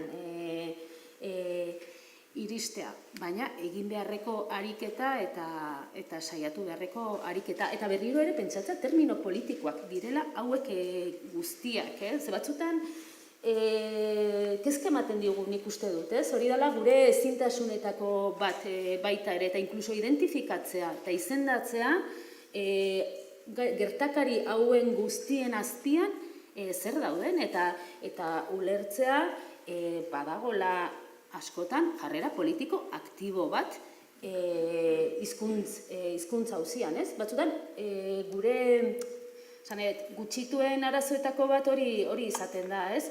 Biktimismotik hurbil lerratzen garela, baina autogorrotoak eta konplexuak ere oso sendo txertatzen zaizkigula, ez? Hori da gutxitze prozesu guztien ondorioetako bat. Nik ere hiru, badago borroka legal bat, hori dagokion esparruan dago. Behar bada punta izango litzateke, estatutik kanpora ere eraman beharko genukela. Nik uste beste Europa, hor badaudela beste esparru batzuk esploratu beharko genituzkenak, behar bada ez. Nik bigarrena ikusten dut ere, Eta hori gure historia gertua da. Hau sortu zanean, legeak ez da gizertzio, baina hau sortu nintzen. Lekastolak sortu zian, legeak zirenak zirela. Eta uste dut hor badagoela gero dinamika sozialaren garrantzia. Alegia, dinamika sozial indartsu batek, erresago egingo die aurre era honetako egoerei, dinamika ahul batek baino. Eta hor giarra sartzen da. Eta uste dut hor badagoela, autoeraketa, saretzeak ez bakarrik euskalgintza barruan, eta nik uste hor daukagula epe motzeko erronka bat, gure esparruetatik, hori konplizitate berriak, eta horri behartuko gaitu, behar bada, gauza batzuk ere zalantzak gara, uste dut, eta lehen aipatutako, baina etorri beharriekin, etorkinekin, ezinbestean, herri hau erekiko balin badugu, ezinbestean, harremandu behar dugu beraiekin, gaur egun egiten duguna, baina 1000 aldiz gehiago, ez baitugu elkarren zautzen, baina horrek eramango gaitu, espazio eta eztabaida, eta, gauza batzuk behar bada, zalantzan jartzera, edo, eztabaidatzera baintzat. Eta gero, hirugarrena, bai lotzen dut ere, ahalduntzearekin. Eta uste dut hor badagoela, ahalduntze bat, maila personalean, baina baita maila politikoan, eta kasu honetan, iruditzen zait, eta arnazgunei behira, eta OEMA ari da, lan hori egiten, eta beste erakunde batzuetatik ere ari gara egiten, ardura politikoak dauzkatenak, eta baita beste ardura batzuk, eragile sozial importantetan ere, ahalduntzea, uste dut, hizkuntzaren ikuspegi hau landu behar dugula, guri iruditzen zaigu gauza batzuk oso jakinak direla, baina gero ez dira. Uste dut, ezagutza hori, ezagutza nolabait esateko soziolinguistiko hori partekatu behar dugula, zabaldu behar dugula, eta horrek, hainbat ere, segurtasun gehiago emango dio, posizio batzuk defendatzeko, edo eztabaida batzuk, jarrera batzuk ere, aixago aurrera eramateko, hori badagoela ere, bai gainen. Galdera gehiago genitun, baina nik uste dut gauza asko esan direla, eta denboraz, eta nola, 5 minutu ditugun, uste dut zabaltzia hauen tarte txiki bat galderai balego, eta gero ni alegin dugu naiz laburpen txiki bat egiten hemen esan dakotatik, eta orduan galderak edo komentarioa, aipamen, apunte, jabardura.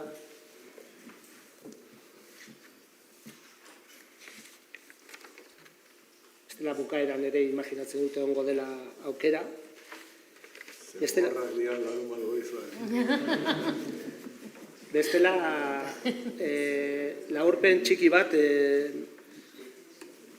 maila inguru hau egin aurretik eskatu genien hirurei egiteko, lako analisi txiki bat, amia bat, ez da, alguneak, mehatxuak, indarguneak, aukerak, eta haiek esandakotatik laburpen txiki bat egin dugu,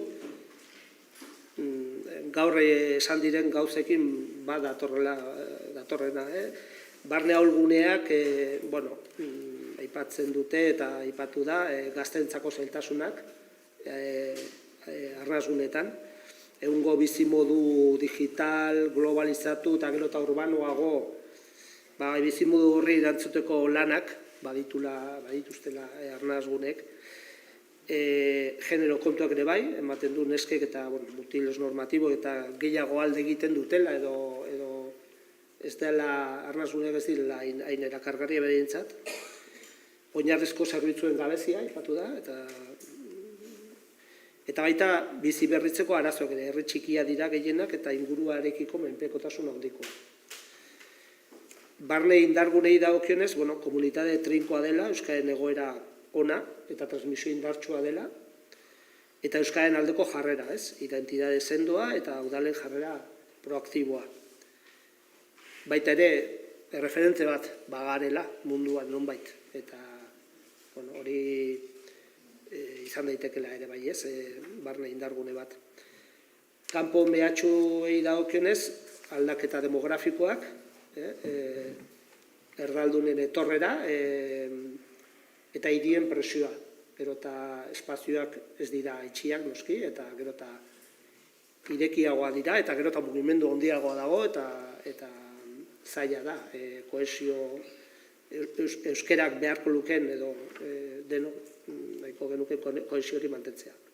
lotarako herriak bihurtzen direla, aipatu da ere bai, ezta? Noski inguru digitalen eragina, erderaz datorrena, eta euskaraz oso gutxi etortzen dira, bilatu behar dira, eta batez ere jende gazteei daukionez,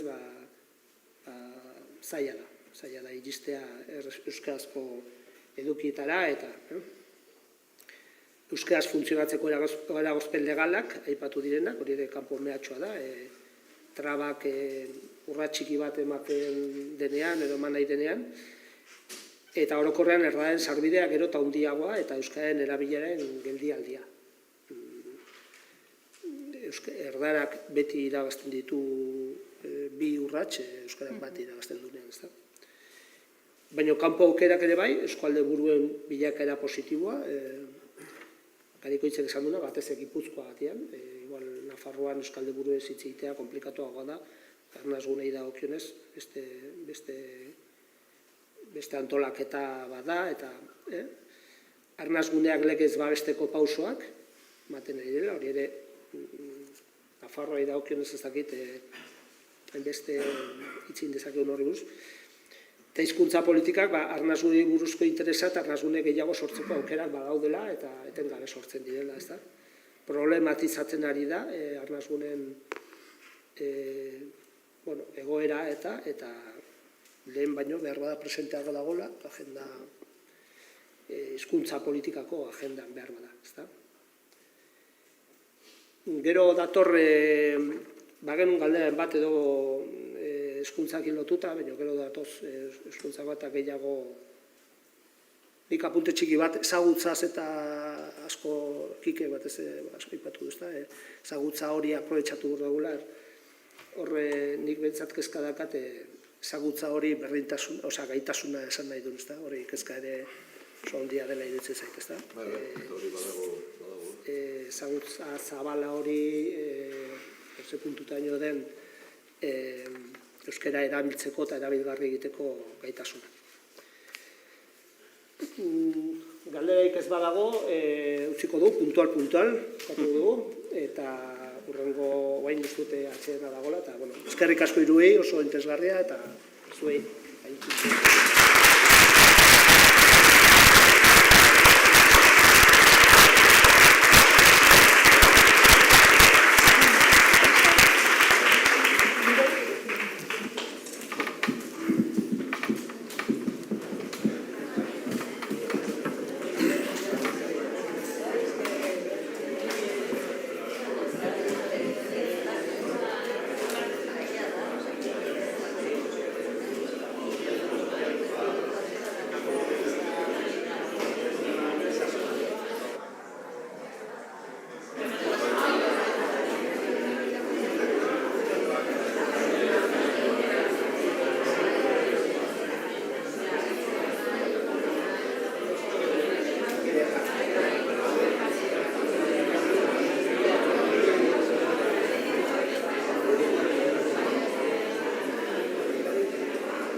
pausatzen zuela, eta nik ere beharko du.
Bueno, kafe goxoa hartu ondoren, ekinen diogu goizaren bigarren zatiari, eta, bueno, Nafarroan oso lotuta datoz, eskutik helduta euskara eta hezkuntza, eta, bueno, hain zuzen ere horregatik plantatu gehituen bi mainguru hauek, ez? Eta aurrekoan fokoa arnasgunetan jarri badugu ere, oraingoan iruditzen zitzaigun garrantzitsua D ereduan kokatzea, baina D ereduan Nafarroan, ezta?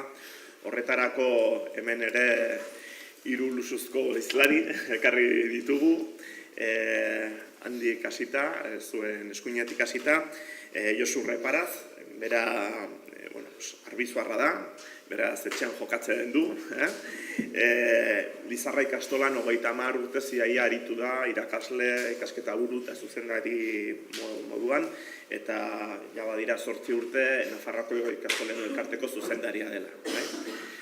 Agurne Gaubeka, behatokin ari da, bera, Bermeotarra da, baina gaur egun Lakuntzan bizi da, beraz ere etxean jokatzen du.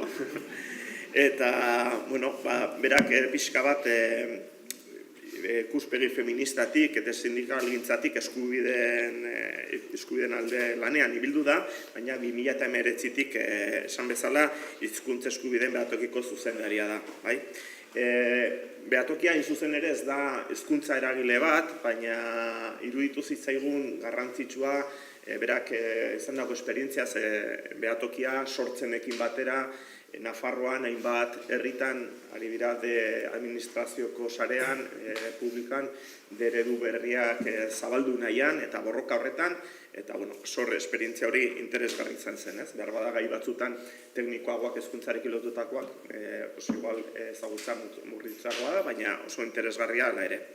Eta azkenik, Nora, etxetik kanpo dagoen bakarra. Bai, hola, bertze bankik joan eta bakarrik. Iruñekoa, baina baztanen bizi dena, eta,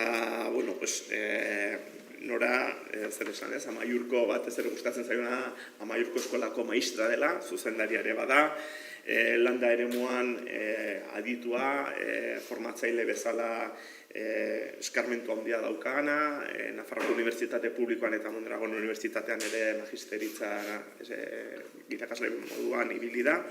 Sindikalgintzatik ere ezagutzen du irakaskuntza, eta ere eusko ikaskuntzan ere parte hartzen du, laguntzen du, eta ikasi talde pedagogikoan.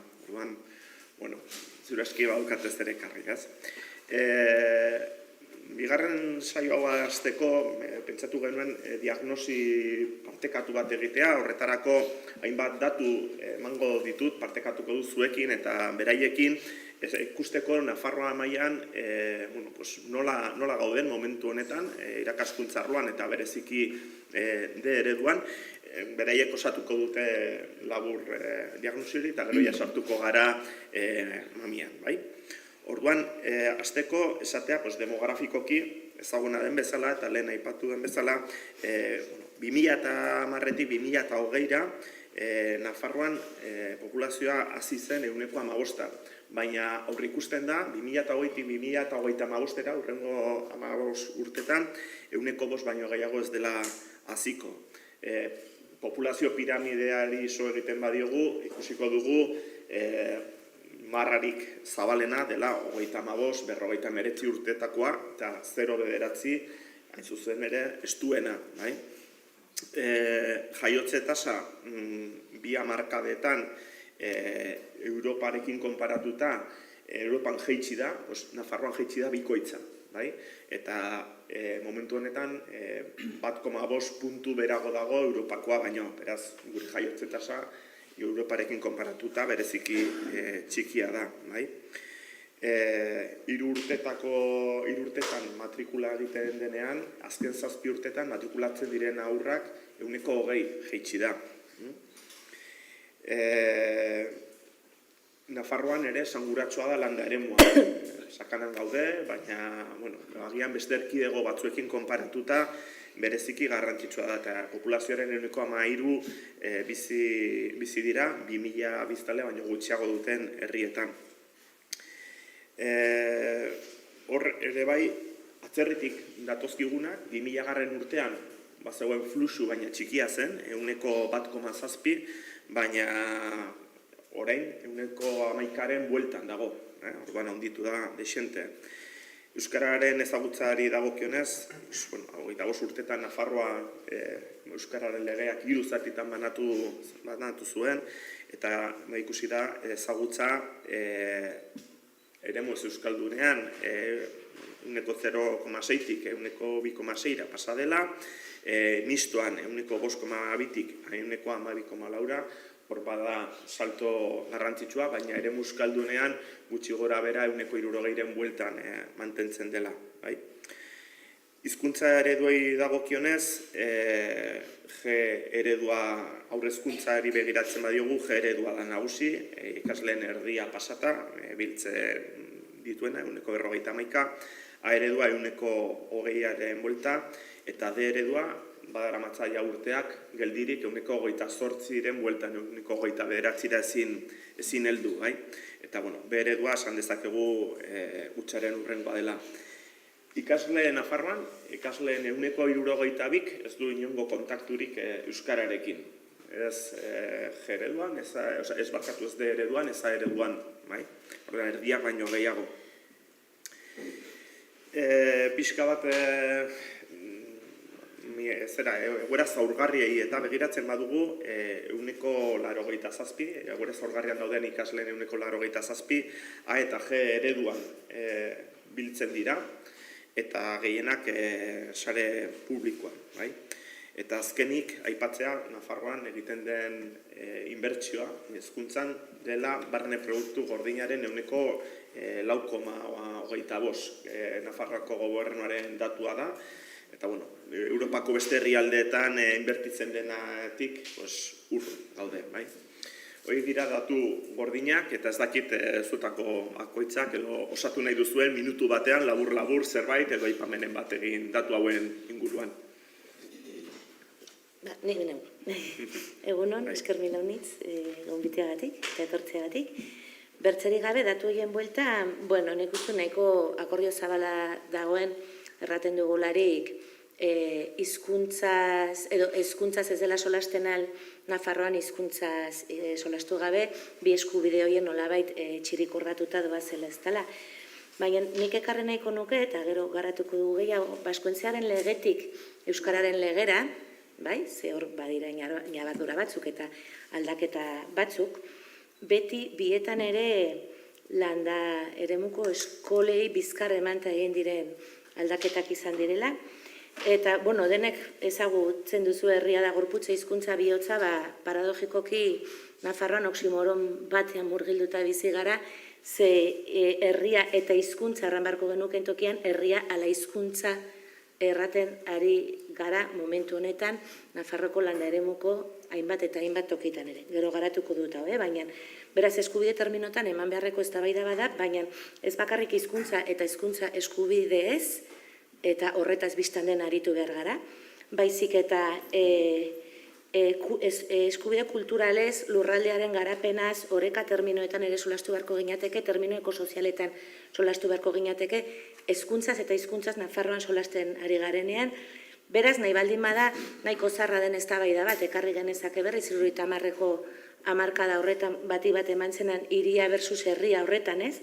Landatartasunaren kontzeptua berreskuratu beharko genuke, eztabaidari menperakuntza hori eguziaz txirikorratuz eta ikusi ze deserrotze berriak sortzen ari diren eta ze kolonizazioa gertatu diren denbora guzti honetan landaremuari buruzkoan eta horrek nola eragiten duen hezkuntzan eta hizkuntzan biztan dena, bai? Beraz, hautxok ekarriko dituzten loiak ez dela, Balarra, Galerin, Mendigorria denok badakigu zer den, ze borroka garabiltzaten orde ereduaren aldeko horretan, baina gutxiago akordatzen gara Murietan, Mainerun edo Ziraukin adibidez dagoeneko ez dagoela eskolarik eta ez aurfaltagatik. Demografia hor dago eta kontuan hartu behar ere bai Nafarroa dela estatu mailan landatartasun tasa horretan bortzgarrena, beraz landatartasun tasa altuko erkidego bada eta horri denari bizkar emanda egin direla politikak. Hizkuntzakoak, hezkuntzakoak txirik ordatuta gero garatuko dut hori, baina hori sarrera izan. Osoni, duzu agurne, zerbait, bestela, ginen diogu, Bai, beste gabe,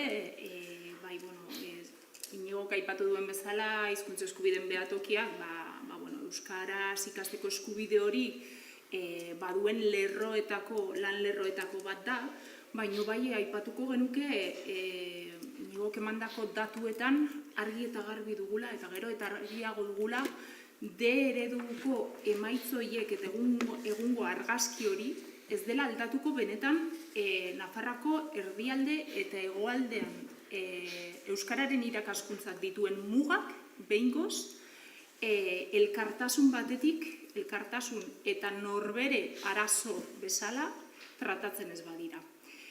Bakoitzak, bai bere espaziotatik eta bere eskualdetik hezkuntzak duen egoera aztertzen du, baino hemen erabat eta norarekin ere bat nator, aztertu behar dela landa eremuetako egoera, eta horri lotuta, hori, Nafarroa eta hegoalde eta erdialdean dauden arazoak. Eta bestalde, aipatuko nuke ere horretarako beharrezkoa dela, eta uste dut oso evidentea dela, baina Nafarroko gobernuak beharrezko aitortza egitea behingoz euskarari eta euskararen legea aldatzea eta deusestea behingoz datu guzti horiek betikotu ez daitezen eta politika eraldatzaileak izan daitezen. Ez eremu sozioekonomiko eta eremu soziolinguistikoek egun dituzten egoerak betikotzeko neurriak hartzen. Behin eta berriz ari gara egun ditugun egoerak betikotzeko neurriak hartzen. Eta horrek bere mugak ditu eta beti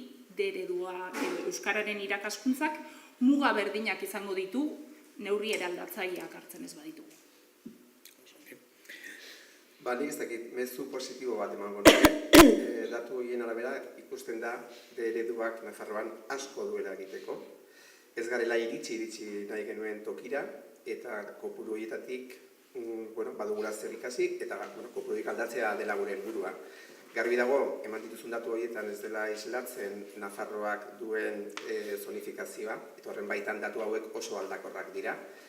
Etorkinei dagokionez ere Nafarroako zonifikazioak asko aldatzen ditu datuak, zenbait tokitan etortzen diren etorkinak ezinbestean ikasi behar dute euskaraz ez dagoelako beste eredurik datozen herrietan, baina gainerako zonaldietan bai zona mistoan eta bai eremuz euskaldunean ez dute horrela jokatzen, ez? Normalean joera natura da denak joatea euskara ez duen eredu batetara. Horren, nik uste dut asko daukagula egiteko, eta hori uste dut aukera badela, positiboa dela, eta nik uste dut geratuko nintzatekela ere agurrek eman duen hori ez planifikazioa elkarlanaren mezuarekin. Songi, izuzten ere, Josu, bide horretatik jarraitu nahiko nuke, bai? Ikusi dugu eta datu hauetan jaiotze tasa jaitsira dagoela, aur gutxiago daudela, orokorrean, aldi berean migrazio fluxuak nabariak ditugu eta jarraituko dutela izaten Nafarroan, eta etortzen zaizkigun ikasle hauek, euskara gabe etortzen zaizkigun ikasle hauek normalean askotan egoera zaurgarri sozioekonomikoan egoten dira eta ez dute, familia horiek ez dute eredua hautatzen, ezta? Bestetik ikusten dugu baliabide falta ikasle hauek hartatzeko ikastetxetan. Eta aldi berean, Nafarroako parlamentuan aditu izan dugu politikari batzuen partetik eragoztea eredua segregatzailea dela. Orduan, nola, Josu, zurekin jarraituz, nola irauli joera koiuntural hauek, batetik demografikoa, bestetik migrazioarena, eta nola egin harrera eta integrazioa ikasle hauekin, eta nola erakarri eredura. Uste dut hori, gizartea erabat aldatzen ari dela, gizarte gero eta zaharrago batetan bizi garela eta biziko garela, gero eta gizarte kultura nitzago batetan bizi garela, eta nik uste dut ereduak egin behar duen gauza da euskarari eutsi eta euskara kontsideratu herri nortasuna barneratzeko eta mundu globalizatu horretan euskara dela gure herri identitatea mantentzeko eta garatzeko tresna bat. Ados dago Idurrek esan duenarekin, hizkuntz gutxituen gakoa garrantzitsua dela mundu globalizatu honetan eta horri heldu behar diogula sakontasunez. Garbi dago, kanpotik datozen pertsona horietan, direla gora desberdinak, egia da ez dela erraza, datozen familiei, lehenengo belaunaldian, badutenean nahiko arazo, bizitza aurkitu familia aurrera ateratze horrekin, agian eredua gehiago da. Baina guztut, bigarren belaunaldietan, badukagula zer egin, zer eskaini eta zer landu. Nik egia da ez dugula jakin agian barrutik ere nolabait ereduaren dituen aukera horiek saltzen. Garbi dago euskera dela integraziorako tresna garrantzitsu bat, hori nik uste oso garbi, tresnak euskarak ateak irekitzen ditu. Aurrekoan ere Idurrek esan zuen egin genuen agerraldian parlamentu aurrean euskararen hori ez lege aldatzeak euskarak ateak irekitzen dituela. Orduan etorkinen munduan uste dut hori oso garrantzitsua dela horrela adieraztea. Euskara ez delako bakarrik kode linguistiko bat, da kultura bat, da harreman sare berrietarako aukera bat, nik uste dut hori ez dela kode linguistiko bat bakarrik. Orduan hemen, nik uste dut elkarlana aipatzekotan ikusi ditut egoki bezala direla 2 eta 3 urte sortzenekin batera, ikastolen elkartea sustatu zuen kanpaina bat migrante etorkinoien gana iristeko. Ez delako erreza eta gainera ditugun ere baliabideak hezkuntza munduan ez direlako errezak, ez? Hainbat udaletan ez zaie ematen familia horiei euskarazko irakaskuntzaren berririk. Departamentuan ere hori ez da erraz zabaltzen. Orduan garbi dago familia horietara iristeko behar ditugula tresnak eta da beraien hizkuntza erabiltzea, beraien komunitatera iristea, behar dugu lanketa bat egitea. Kikek ere aipatu du, mundu honekin lan asko daukagula egiteko, eta lan asko daukagu egiteko baita ere gizarte mailan. Ez delako bakarrik matrikulatu nahi ditugu gure ikastetxeetan, gero eta honbe gutxiago daudelako, matrikulatu nahi ditugu ere euskararen biziopenerako garrantzitsua direlako, gero eta behiago direlako, datuetan eman duzun bezala, eta hor, nik uste dut hori ez, barruan gaudenok ere jakin behar dugula pertsonaia horietara iristen, eta gure eredu hori zabaltzen eta beraien laguntzarako zerbait bezala adierazten. Aipatu duzu ere, egia da, Nafar gobernuak hemen alegin handiago bat egin behar du ikasle hauen integrazioan, ze, klaro, hemen egon daitezke bi gauza, eta nuzut momentu honetan ari garela egiten etorkinen asimilazio bat ikastetxetan, eta hori oso arraza da. Zuri dagokizu hau, hortxe duzu, eta egin alduzuna. Eta beste kontu bada, benetako integrazioa ematea, integrazioa bai eskolan eta bai gizartan. Eta hortarako noski baliabideak behar dira. Aipatzen zian inigok dela gutxi, jasoko dituzte 2 ikasle DBH-erako, ez dutela menperatzen hizkuntza ezertarako noski, ez dutela baliabide ekonomikorik, eta gobernuak momentuz ez die ematen inongo baliabiderik egoera horri benetan integrazio bide hori emateko, eta ez geratzeko asimilazio gutxean. Bai, guk esango genuke, aipatu duzue, ez dutela D eredua hautatzen. Guk aipatuko genuke, ukatzen zaiela, askotan, euskaraz ikasteko eskubidea. Eta ukatzen zaila aipatzen dugu, batetik euskara ikastea oraindik orain, eta Nafarroan argi eta garbi izan ditugun esperientzia ezberdinetan, Nafarroko erdialdean eta hegoaldean adibidez ikusi izan dugulako, ukatzen zaila esaten zailelako euskara ikasteko eskubidea ez dela beraiena. Hau da, administrazioetatik, eremu ezberdinetatik, gizarte zerbitzuetatik ze paper jokatzen dute, ez? Harrera protokoloetan adibidez, hizkuntzak Nafarroan ze joku hartzen du.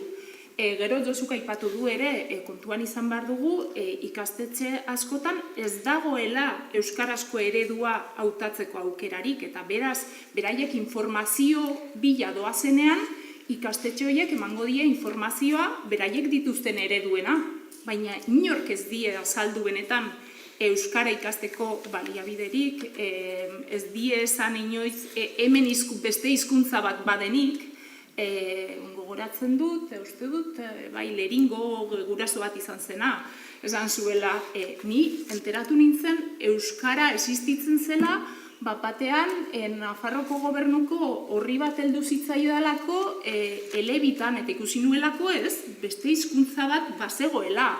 Orduan, berak hor galdetu zuela, ez? Zer zen hori.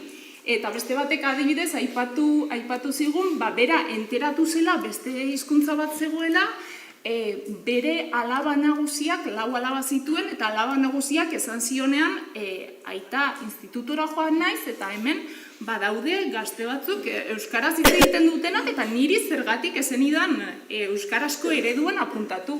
eta berak esaten du, inork ezidan inoiz ezer komentatu. Eta hori da dugun arazoa batik bat Nafarroko erdi eta hegoaldean, ez? Eta gero hori, aipatu dut, gizarte zerbitzuena.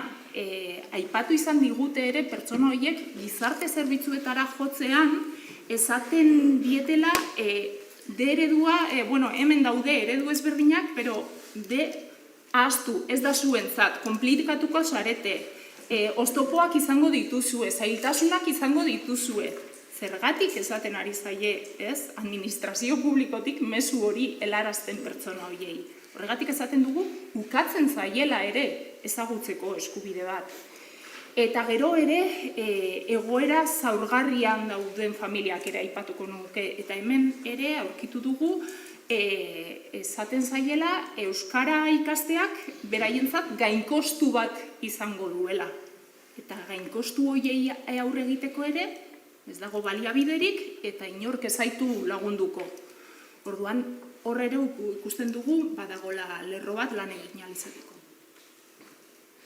Bai, bueno, kontu desberdinak, koiuntura zehatz bat dago, derudua, ongi aipatu duzun gizan, 130 langa ez inondik ere ez du oraindik, inondik ere, hortxe, 29 aski noiz baita llegatu izan da, 28 bueltan dago aspaldi trabatuta, familia migrante edo familia berri horiek ez dira hainaiz hurbiltzen, biztan dena da ez ditugula instituzioen aldetik eta araudiaren aldetik aldeko politikak edo legeria ez daukagula, baina baut ustere badugula ere autokritika egiteko tarte zabal xamarra. Bai, euskalgintza, euskaltzaleok, euskararen aldeko, bai, begiratzea gure baitara ere kritikoki. Zergaitik ez da ailegatzen nahi behar adina aur D eredutara, ez? Eta, plangintza bateratuak, autokritika, sinergia gauza unitze egin beharko litzateke utzi dazue, aipatzen, motx Aitor Etxartek, hain zuzen ere niek egindako landatu, ureztatu, loratu dokumental horretan, aipatzen du momentu batean, Aitor Etxarte zenak, bai, egia dela euskalgintzan, euskararen alde, Nafarroan haunitze egin dela, baina puntu bateraino egia dela, ez? Eta berak erraten zuen bigarrena, hori egia izanik, ez? Ze punturaino izan dugu ambizioa, ze punturaino dugu gaur ere ambizioa erraten zuen berak, ez? Nolabait ere, ambizioa baldin bazen, edo ez dakit erronka baldin bazen, Nafarroaren gaznatxoen soziologia horren ez dakit, egitura horren baitan edo logika horren baitan, erenaren bueltan ibiltzea, kaso erran dezakula, hori lortu dugu, baina berak erraten zuen, gu ez ginen ontarako abiatu, ontarako sortu. Gu sortu ginen euskara bazter guzietara, plaza guzietara, herri txikienera ailegaz edin, eta hori ez dugu lortu. Eta oso zintzua iduritu zitzaidan kritika hori, eta gaur ez dago gure artean, eta maite dut aipatzea bere hori. Eta horretaz gaindi, hori autokritikarako elementu gehiago mahai gainean paratziarren, garapenkeriaren garaiko Katalunian, milaka etorri berri bat ziren, eta hori edenak euskalduna derran behar nuen, katalanez egiten dute. Horien seme alaba guziek katalanez egiten dute. Beraz hemen zerbait ez dugu han bezala egin, biztan dena biak hizkuntza gutxiagotuak izan da, guk dauzkagun baliabideak, hori hasi lege baliabideetatik, eta desberdinak izan direla, baina, nik uste dut hor badagoela tartetxo bat. Eta aipatuko ditut, arestian aipatutakoaren hildotik, eta leno idurrek ere errandu hori ez, norabide filosofiko horiek eta nik horretan insistituko lakoz gaur nahiko, eta lurralde horrek azaren nintzelakoz, eta azkoienen duela bizpiru urte, gehiago diraia, sekulako borroka egin zuten bertako baratzetako langileek, beraien esklabutza eskubideen kontra eta eskubide duin eta gizatiar batzuen alde, eta gogoratuko dituzue, hango azkoiengo baratzetako langileen gehiena gainera Magret inguruko eta Arabiar eta Musulman komunidade horretako langileak zirenak, sekulako borroka egin zuten, kasu horretan lab sindikatuaren eskutik edo, eta langile horien umeak, ez dakit ze portzentaietan, gaur egun askoiengo de ereduan matrikulatuta daude. Beraz, akaso litxu eta berro kimu horien artean, zeuden ere euskararen kimuak. Ze batzutan erraten dugu, bai, egin behar dugu euskararen de ereduaren aldeko kanpaina haien hizkuntzan. Eta egin behar dugu zakizer, baina, badirela akaso bertze modu batzuk intersekzio horietan inbrikatuz borroka menperakuntza desberdinen bueltako borrokak euskarara akaso erresa hurbilduko gintuztenak borroka hori abiatu zenean, jendeak inondik ere etzuen espero horrek bukatuko zuela haien aurrak de ereduan matrikulatzen. Bertze termino erabat ekintza sindikaleko eta eskubide sindikaleko eta lan eskubide terminoetan planteatu zen borroka horrek horrelakitu zuen. Bai? Eta greba feminista baten aldarrietan, akaso zegoen, eta leloetan, akaso zegoen Otxarkoagan, ez da Nafarroa biztan dena, gaur egun de eredua egotea. Greba feminista baten leloen bueltan, baziren akaso euskararen hasiak eta hor barraiatzen ari ziren. Eta ez dakit, hori autokritika eta erraten dudanean, edo txirikordatzea eta intersekzionatzea borroka desberdinak ohartzen ote garen, batzutan euskarara ailegatu daitezkela bertze bide batzuetatik, haunitzetan zer ikusia daukatenak arras materiala diren gauzekin, eta diren nire bizi baldintzak niri egunerokoan zuzenean menperatzen zapaltzen hauen horrekin, eta kaso, momentu batean ez dute sentitzen gaztelerak zapaltzen dituen ikan, baina kaso bertze problematizazio hietatik ailegatuko dira ere euskarar. Bai? Beraz, hori, eta baldiman ator Nafarrora, eta beti nola komentatu da lehen, lurralde horreka terminoetan eta terminoeko sozialetan, eta ere eman beharreko borroka horrek eraman gaitzakela euskararekiko atxikimendura eta euskaran matrikulatzera.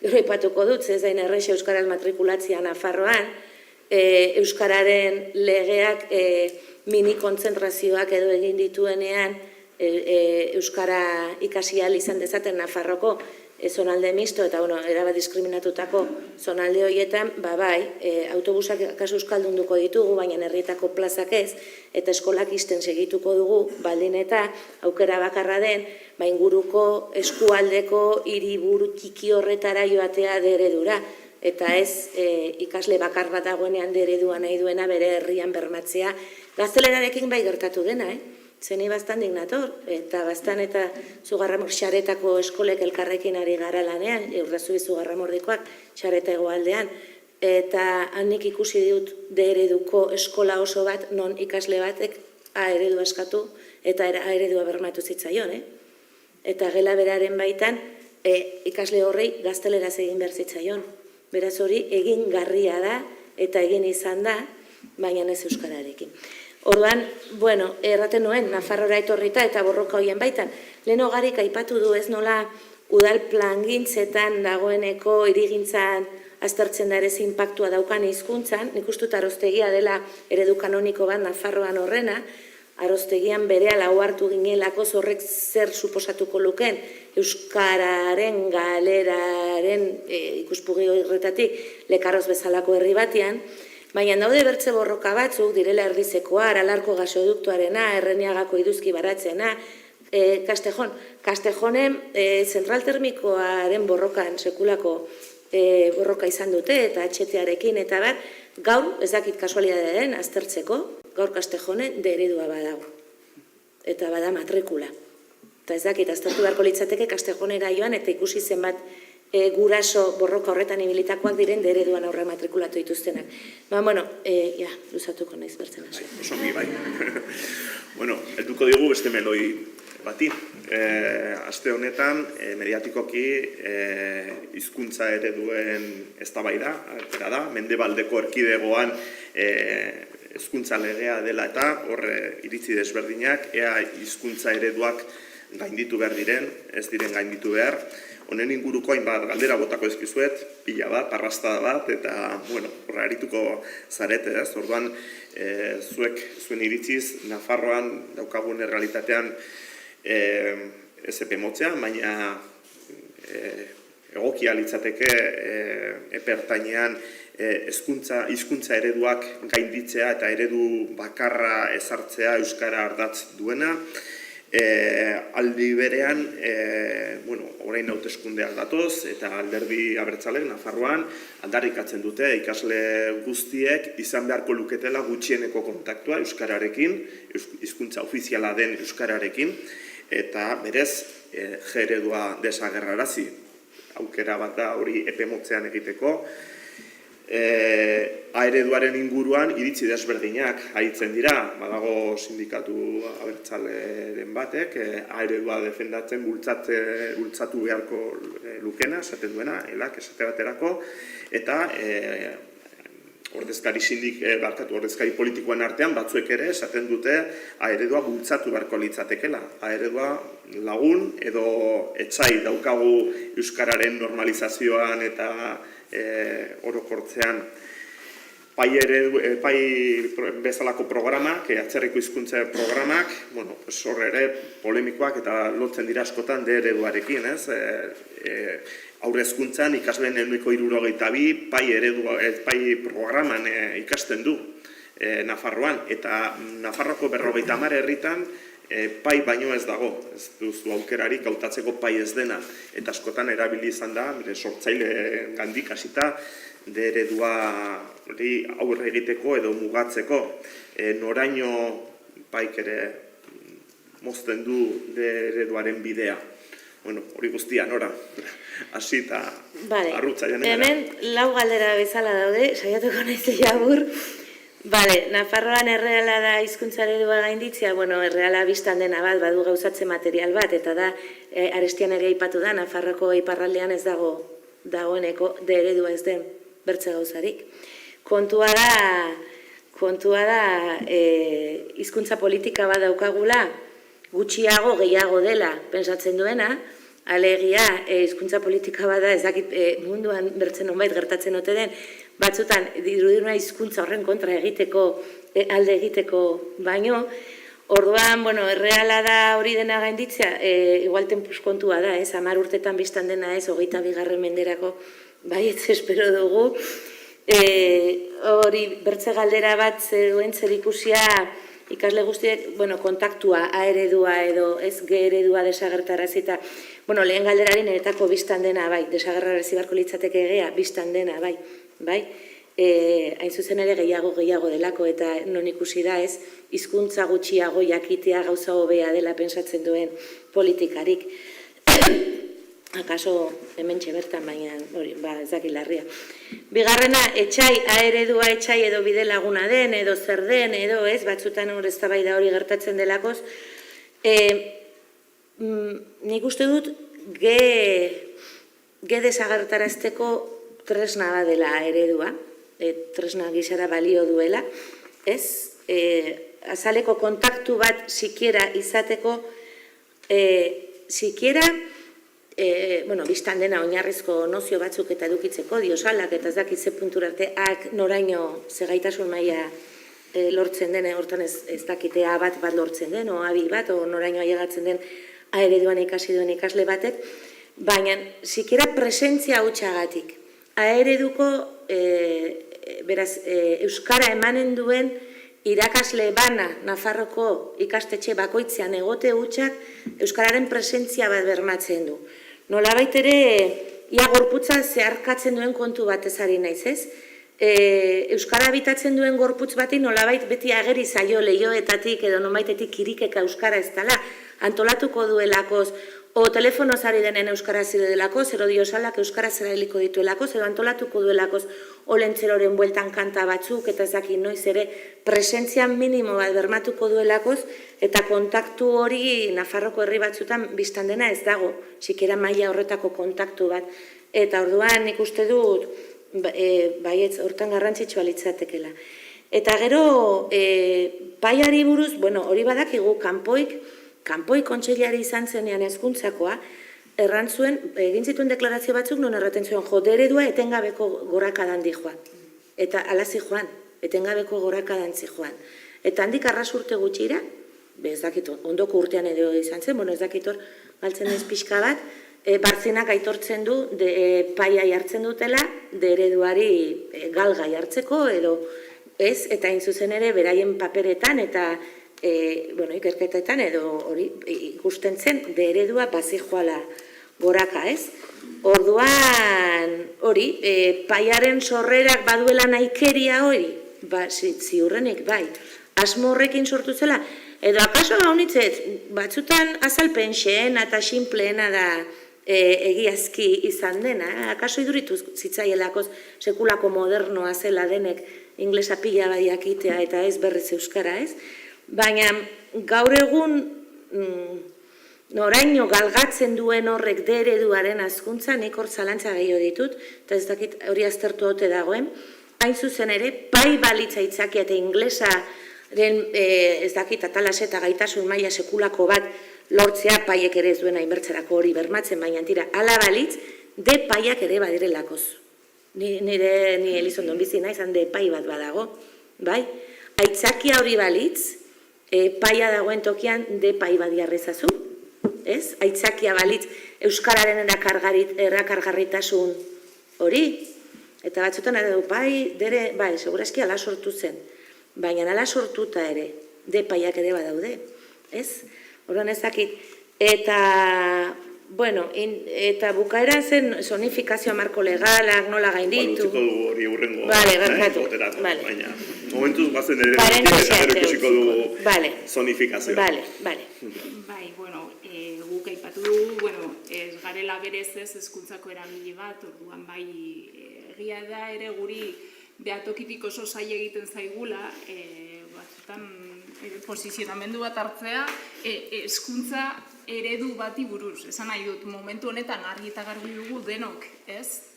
Euskararen irakaskuntza hobekien bermatzen duen eredua momentu honetan Nafarroan eredua dela, baina egia da ikusten dugula ere, eta horretan uste dut argi eta garbi dugula denok, hori ere ez dela eredu nahikoa, esan nahi dut.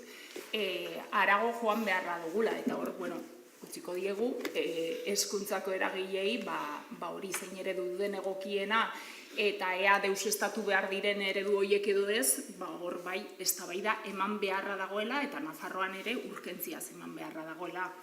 Baina gero bai kontu bat ikusten dugu argi eta garbi guzti honetan, eta da, behin eta berriz euskararena sartu dutela hor, ereduen sailkatze honek egiten duena da eskaintza eta eskari parametroetan mugitzea denbora guztian, eta hor ere galtzeko guztiak ditugu. Hau da, Nafarroko gobernuaren eta hezkuntza departamentuak egiten duena da, erabateko hezkuntzaren merkantilizazio bat, eta aurrean jartzen die gurasoei begira ze eskaintza zabala egiten dizudan, hor zuk aukeratu, nik askatasuna ematen dizut aukeratzeko, nik ez dut ezer, eta eskariaren arabera nik egingo dut eskaintza bat. Horrek ez du inongo, benetan zuk hezkuntzak nahi badituzu oinarri batzuk eramatea, ezin duzu parametro horietan jokatu, hau da, eskaera gutxiago badago, gutxiago ematen dizut. Hori da, terriblea, eta hori ikusi dugu, adibidez, Iruñeko aurreskoletan ere gertatzen dela, eta horrek nola baldintzatzen duen eskaria bera egiten ez den eskaintzak baldintzatzen du. Karo, zuk eskaintza bat egiten ez baduzu, ez? Horrek baldintzatzen du, inork eskatu ez izatea, edo eskaera gutxiago izatea. Pixka bat da, ez, zirkulu baten sartzea. Eta gero, azkenik bai, pai ereduak aipatu dira, eta guk horrere, zalantza asko esan ditugu, eta Nafarroko hegoalde eta erdialdean aritu garenean, eta gurasoekin bilera ezberdinak eta izan, zalantza hori ere sortu da. Pai be, ikastetxe eredua eskatzera joan garen ikastetxe horietako batzuetan, pai ereduak bakarrik zeuden. Orduan, gurasoak ja datoz, bagoaz eredua eskatzera, baina karo, nik eskatuko dut eredua bakarrik edo pai eredua. Hor uste dut, kartak ere osongi jokatu dituztela, eta beste zalantza bada, hori, ikusten dutela ere, euskararena beste hizkuntza bat gehiago bezala. Hau da, ingelesarekin, gaztelania, euskara, denak sartzen ditut batera, eta horrela gure aurrek jakingo dituzte hainbat hizkuntza. Karo, kontua da, hainbat hizkuntza guzti horiek menperatzeko zein den eredu egokiena. Eta behintzat adituek eta guk hitz egin ditugun irakasleak eta izan ditugun esperientzia guztiak eta izan ditugun bilera guztietan uste dut argi eta garbi geratu dela paiarekin momentuenetan gainera Nafarroako erdi eta hegoaldean kontuan hartu eta gainera kalean euskarari jasotzen ez dutela, familietan euskararik jasotzen ez dutela, eredu horiek ez direla batere egokiak. Baina, bueno, izan dut guri ere estralimitatu naiz, gure ikuspuntutik arago. Bai, galdera asko, galdera sakonak, bat nator nolarekin, paia ezarri zenean, ze asmorekin ezarri zen. Hori berak esan du, Martinak hori gainera adirazi zuela, hori izan zela zergatia eta adiztirila gainera beraien helburua lortzen. Garbi daukat ere, agur esan duen bezala, eredua dela euskalduntzeko, euskera ikasteko, euskera erabiltzeko dagoen eredurik egokiena, ea bakarra.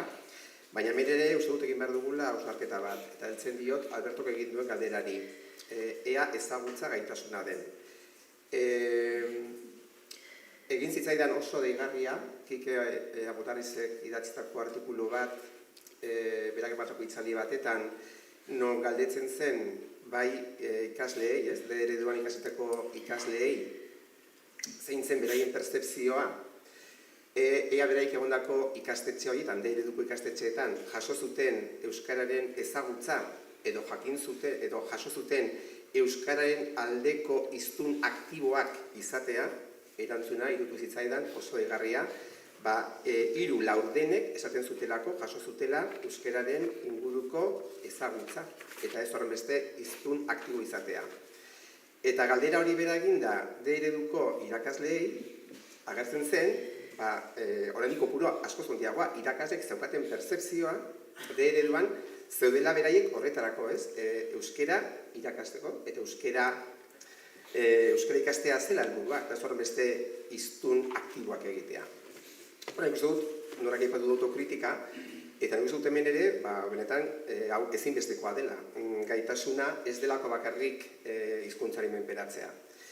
Gogoan du, geratu zitzaidako grabatua betirako, heldu nintzenean Lizarroko ikastolara 86an, Gorosti diren itzala oraindik ere oso luzea zenan, ikusi nuen ikastolako toki guztietan agertzen zela euskeraz ikasi, euskaraz jolastu, euskaraz amestu, euskaraz zoriontsu izan. Uste dut hori izan zela, benetan, markatu ninduena, ikusten nolako ez ninduala euskera ikastera. Nik euskararekin kontaktua izan nuen txikitatik, eta gero egin nuen eredu bat, Gernikako Instituto Publikoan. Ikusi nuen ura beste bat zela, eta ikusi nuen antzegoen dinamika zela hori, hiztun aktiboak egitearena. Ez zelako gela barrua, zen gela barrua, zen gela kanpoa, jolastokia, jantokia, garraioa, gurasoak, zen komunitate osoa inplikatzea helburu horretan. Garbi dago, geundela kondukturismoaren garaietan, eta hori sustatzeko erabiltzen ziren zenbait metodo, agian gaur egun, ez liratekeela inola ere planteagarriak, izten ginelako horretara, ez? Zauden sariak, eta zeuden zigorrak, eta garbi dago hori ez dela. Baina garbi dago ere, esan edut, hori baldin bada, berak egindako, eta gainak kopuruan daiko esanguratxoa ziren, zirelako 150 ikasle ez banago oker, eta ia 80 irakasle, irutzen zait kopuru esanguratxoa direla, kontestu oso batetan, ez? Orduan ikustu dut, hor, egin behar dugula autokritika bat ere, ea benetan horri heltzen ari ote garen, esan edut, ez? Euskera gaitasun hori da, ez da bakarrik ezagutza hizkuntza hori bezik, eta hizkuntza hori kontestu desberdinetan, erabiltzeteko gaitzea eta tresnak ematea. Orduan ikustu hori dela ere gauza oso garrantzitsu bat, eta hizkuntz eredu ezberdinekin ari garela, garbi dago ere, eta hori autokritika eginda, ez dugula jakin adierazten hau, zakitez, gizartean. Ikastoletan, beti esaten dugu, gure eleaniztasun eredua sustatzen dugula, gure hizkuntza nagusia euskara dela, hor ardazten dugula gure egiteko pedagogikoa, kulturala eta guztia, eta gero daudela beste hizkuntza batzuk, eta horiek ere garrantzitsuak direla. Baina garbi dago diskurtsiboki zer hartu behar duen zentralidadea.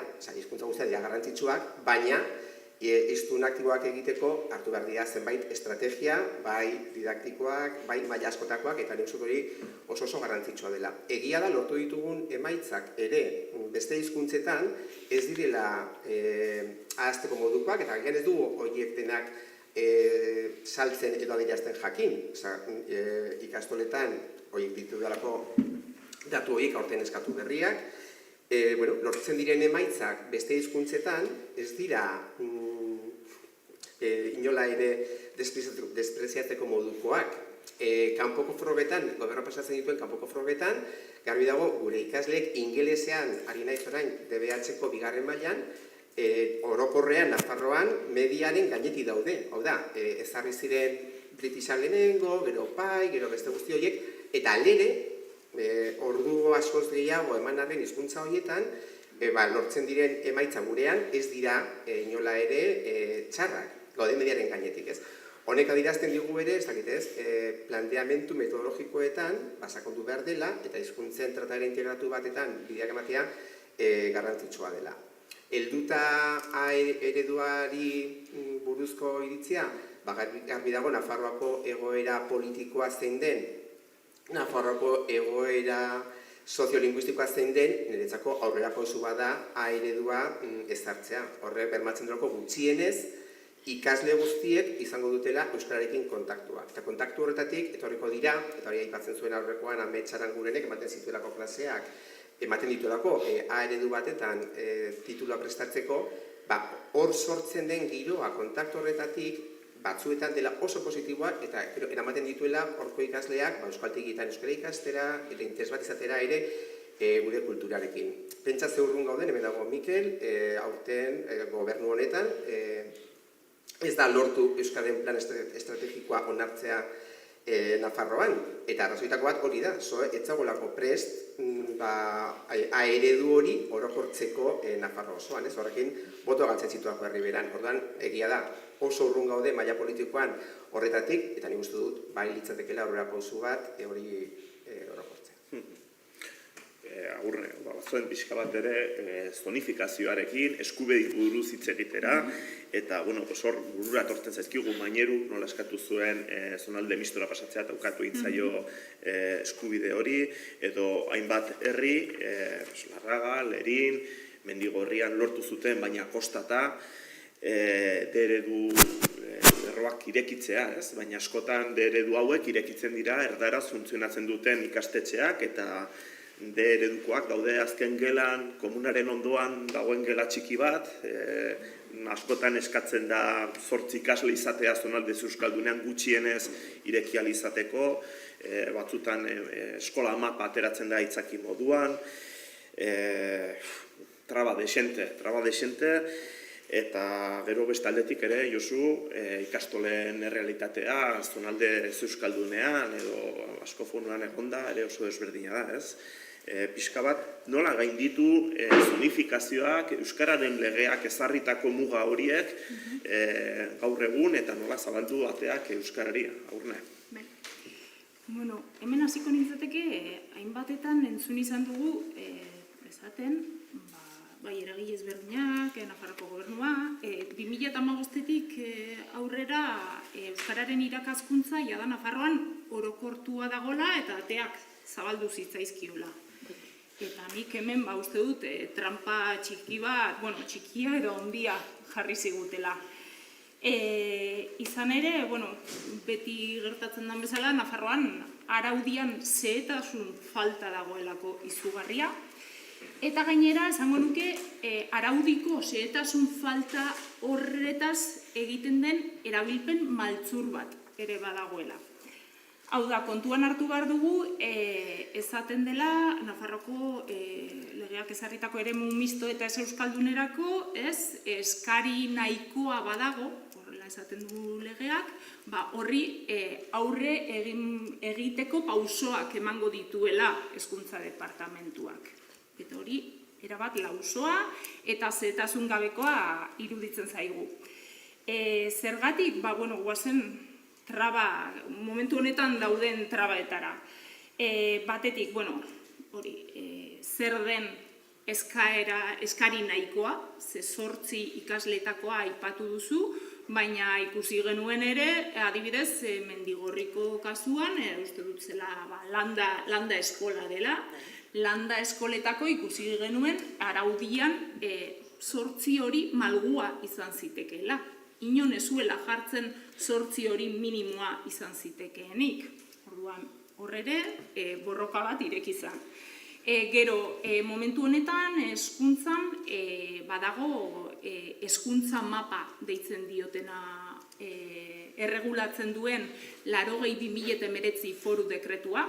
Foru dekretu horretan ezartzen da, dakizuen bezala, hezkuntzako norbanako asko ere badaude, eta mapa horretan ezartzen da, herri bakoitzari dagokion ikastetxea eta ereduaren arabera zein herritara edo zein ikastetxetara joan behar duen.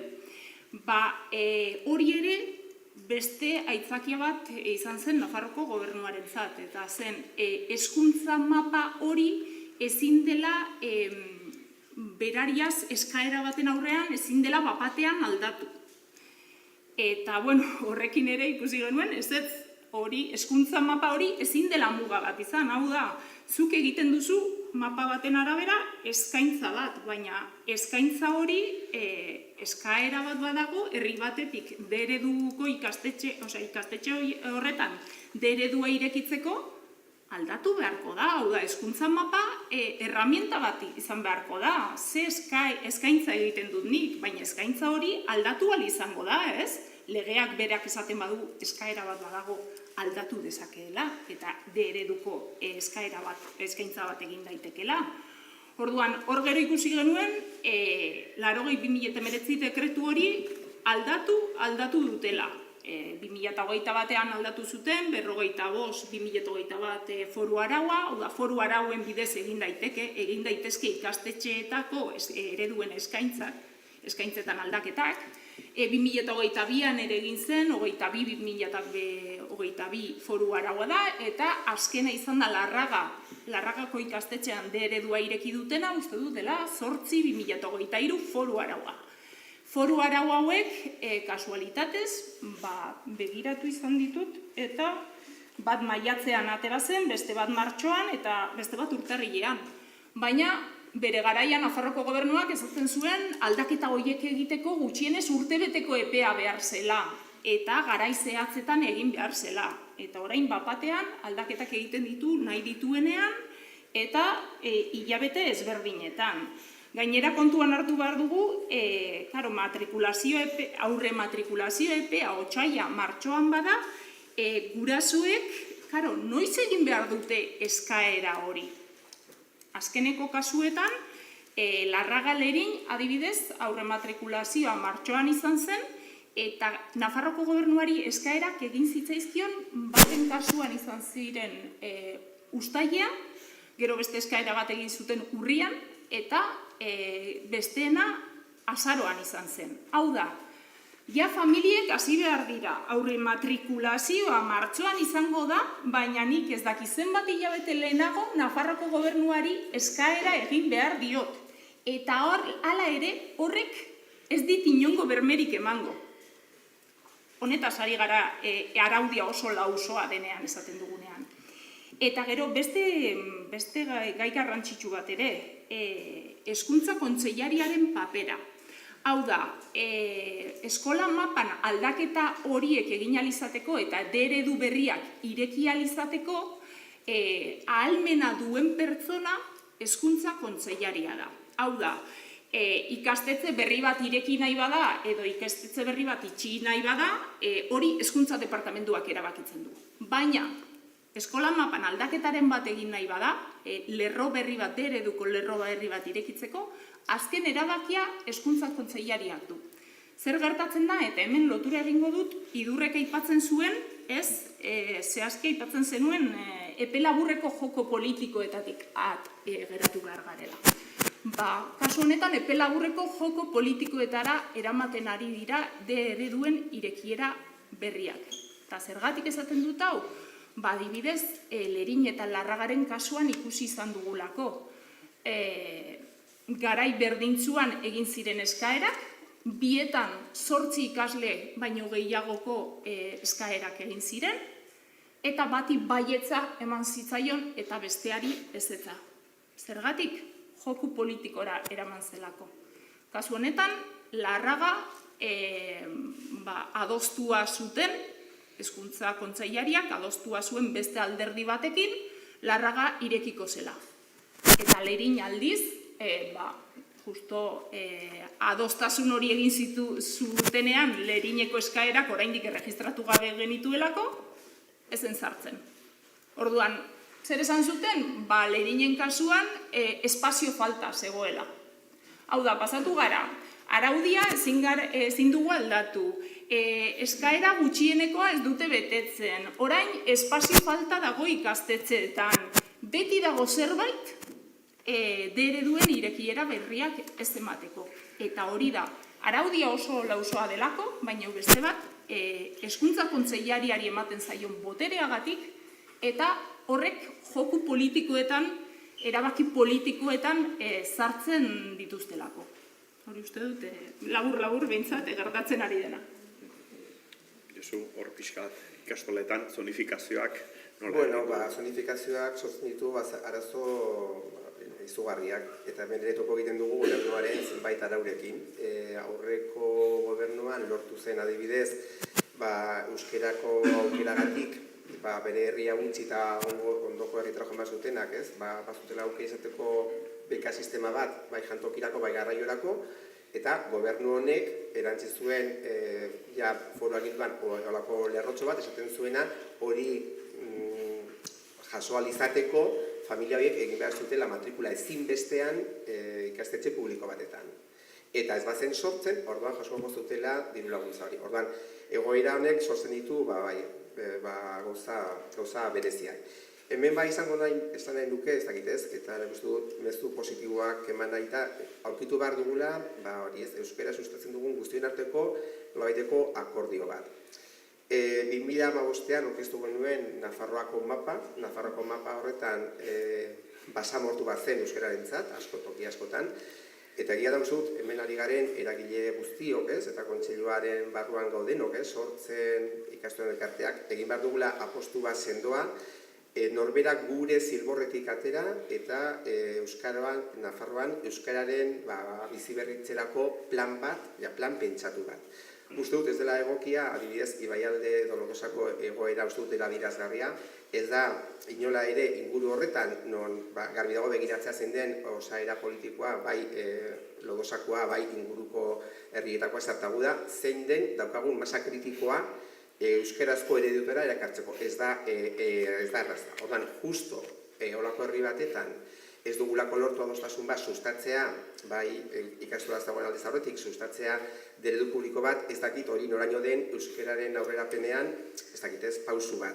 Ez dugulako lortu bat, gehi bat, berdin bi, lortu dugu bat, gehi bat, berdin 0. Osa, bi eredu oso hau, eta nik uste dut hori ez, zenbait kontestutan ereduko ikasleak egotea erdal uniberso batetan urgilduta, agian euskara ikasiko dute, baina nekez izango dira hiztun aktiboak ez dutelako izango aukerarik beraiek egoera normalizatu batetan euskara erabiltzeko, baitari ikastetxeko ere mutan. Hori, lortu behar dugula gure arteko adostasun bat, eta gure, interesen tatik aratago joan behar dugula begiratzera, hori, zein den gure helburu orokor bat, gure helburu orokor bat emango luke, euskara zabaltzen joatea Nafarroa osoan. Hori da, honetan dudan iritzia, eta badugula hor ere zer egin handi.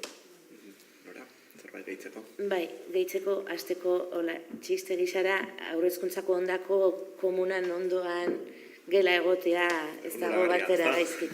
Bai. Horiek erranta... Baina erabakitzen duena ez du hori pentsatzen. Ez biztan dena. Agurnek erraten zenaren hildotik, ez? Eta, trampa hori eta nola paratu zuten 8ko muga hori.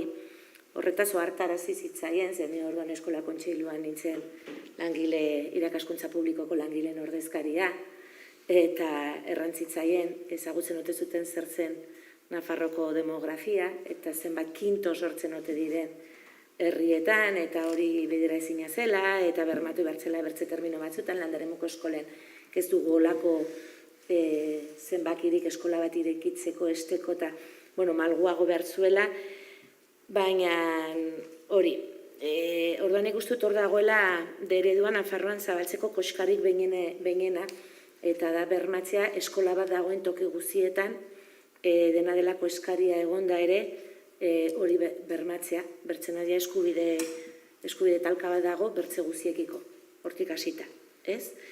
Eta gainera pentsatzen dut, horrela biztan dena gaindituko litzateke herria ala hizkuntza delako gauza larri latz hori, ez?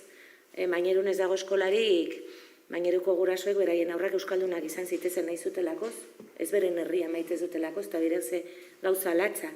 Eramatea zure herriko eskolara, itxierara, autobus batean egunero karraiatu aurroiek garesera, eredurik ez dagoelakoz. Eta hori, ez dauka, horrek bai ez daukala, parekorik, estatuan bai ez behintzat, eta ez dut uste munduan parekorik daukanikan. Asturiasen arrasarro erraten dizute, bortzumek eskola egiten dutela, hala da, bortzume dagoen momentuan eskola bat zabaltzen da.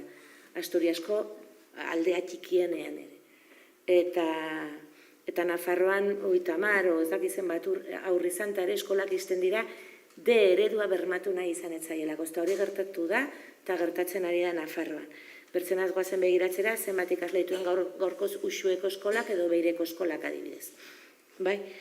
Eta gainera, hori gainditzeko modua delakoz, eredua egiazki zabaltzeko modua delakoz nik uste hor dagoela klabetako bat, borrokan indarrak korparatzea, eta gainera migratutako pertsonen seme alabek ere hurbiltasunez, kontaktuz, laguntasunez, elkartasunez, erresago dutelakoz, herriko eskola txikien matrikulatzea, ara begira nire barrideak, nire lagunak, nire lankideak izen eman duen, badakigulakoz komunitate txikietan harreman horiek, hori, bertze afekto batzuk eta sortzen direla eta hor badagoela.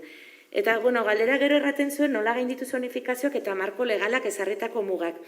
Nire alabak erranen luke, borroka hoi erraten zuen, hoi nola irabaziko duzu borrokatzea, sobera gogorra da, manifago aspergarriak, probatu zu kartelak jartzera.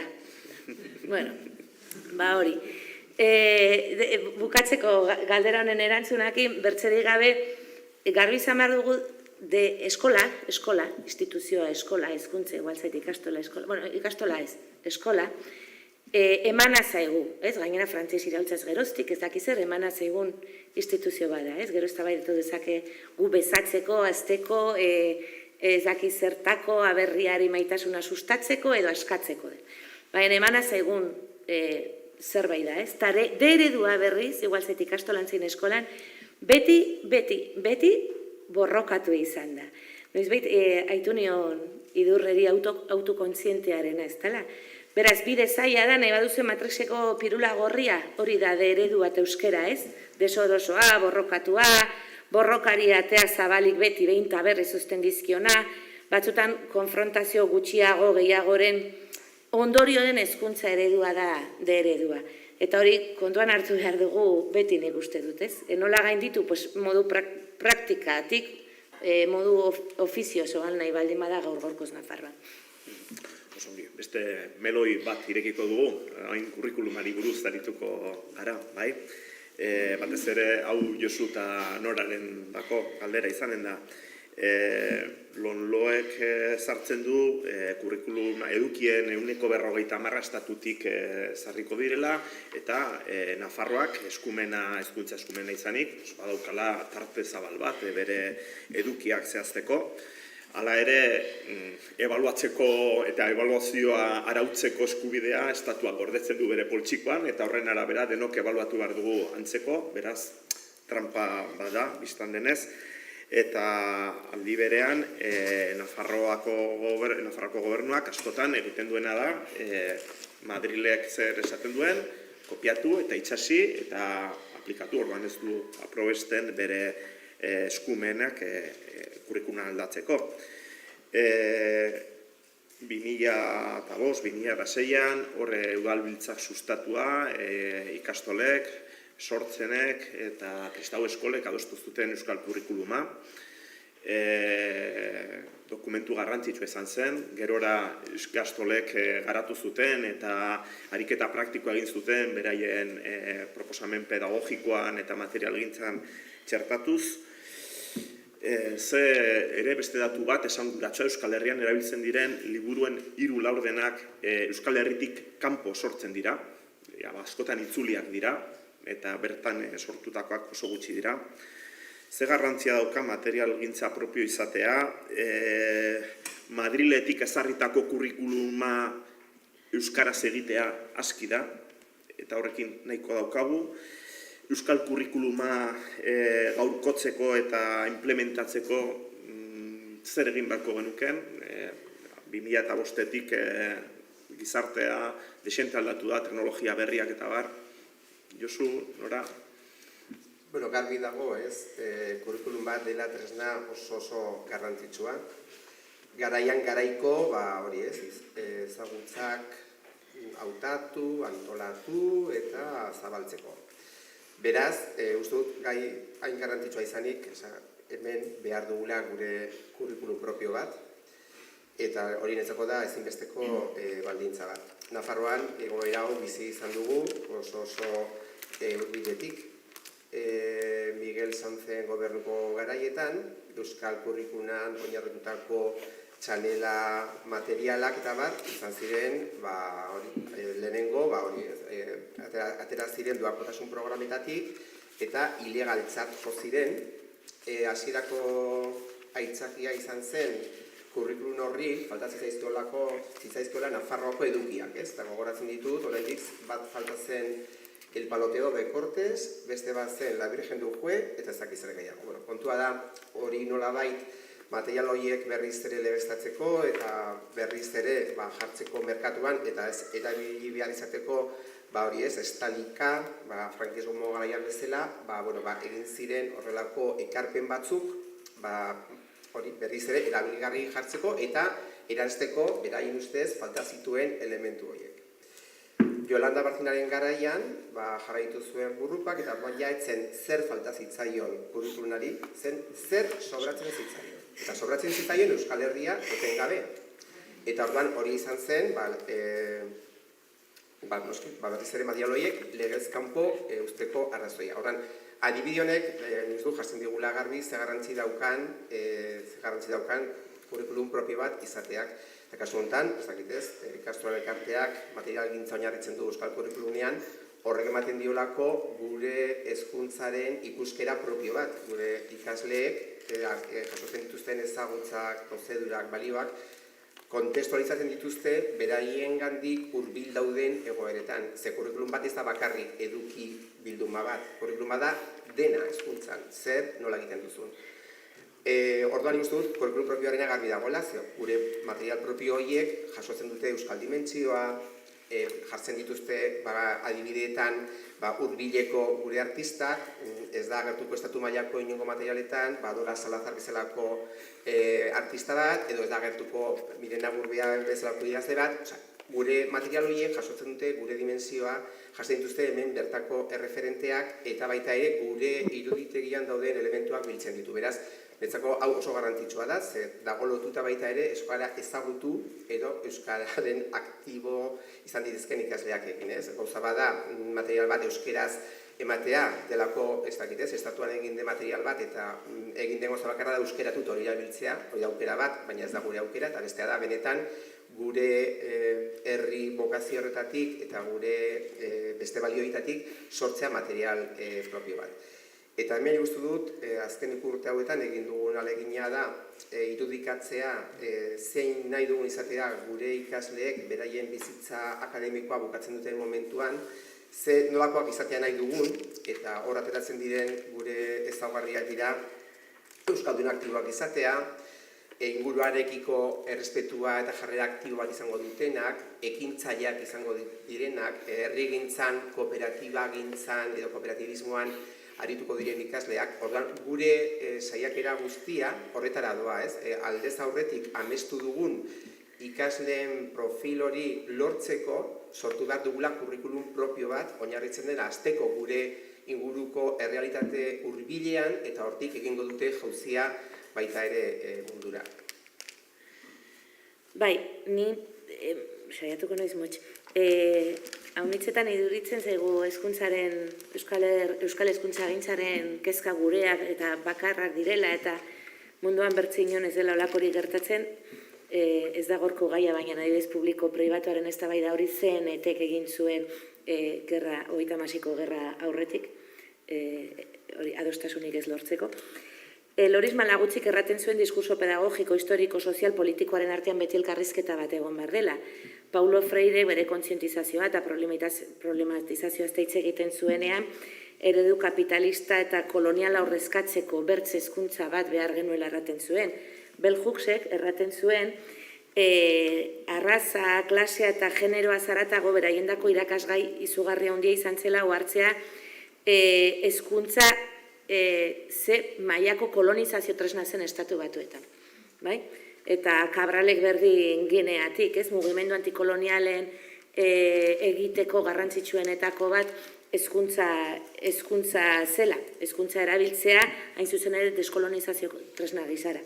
Zertara datoz referentzia hau guztiak biztan dena kolonizazio baten salaketa egiteko, ez? Eta hauek erranta, eta Josuk eta ikastolek hauniz badakizu honi buruz, beraz ni hor gehiagirik ez errateko, niri duritzen zaitu euskal kurrikuluna gaur den egunean dugun tresnari behinena dela, sare ez gaindi eta lurralde ez gaindi eta inposatutako mugez gaindi tresna behinena dela hain zuzen ere batzeko, eziguneak batzeko, bai? Lanketa beraren bueltan zer batzen algaitu, bain zuzen ere kurrikulum bateratu bat, bai? Baina, hola erraten du nire labak,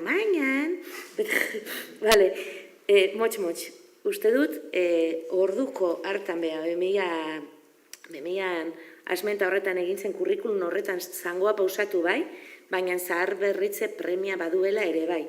Gaurko Euskal Herria ez da orduko Euskal Herria, eta hortan biztan dena itortza eginez eta zangoa hor pausatuta, baina birpentsatu behar dugula kurrikuluna, zahar berritu behar dugula, eta kurrikulumak, gaurko euskal kurrikulumak, ala beharrez feminismoa zeharkatuta izan beharko duela, krisi ekosoziala kontuan izan beharko duela, teknologia kritiko baterako estrategia kontuan izan beharko dituela, eta biztan dena zaintzaren pedagogia eta etika barnebildu beharko dituela.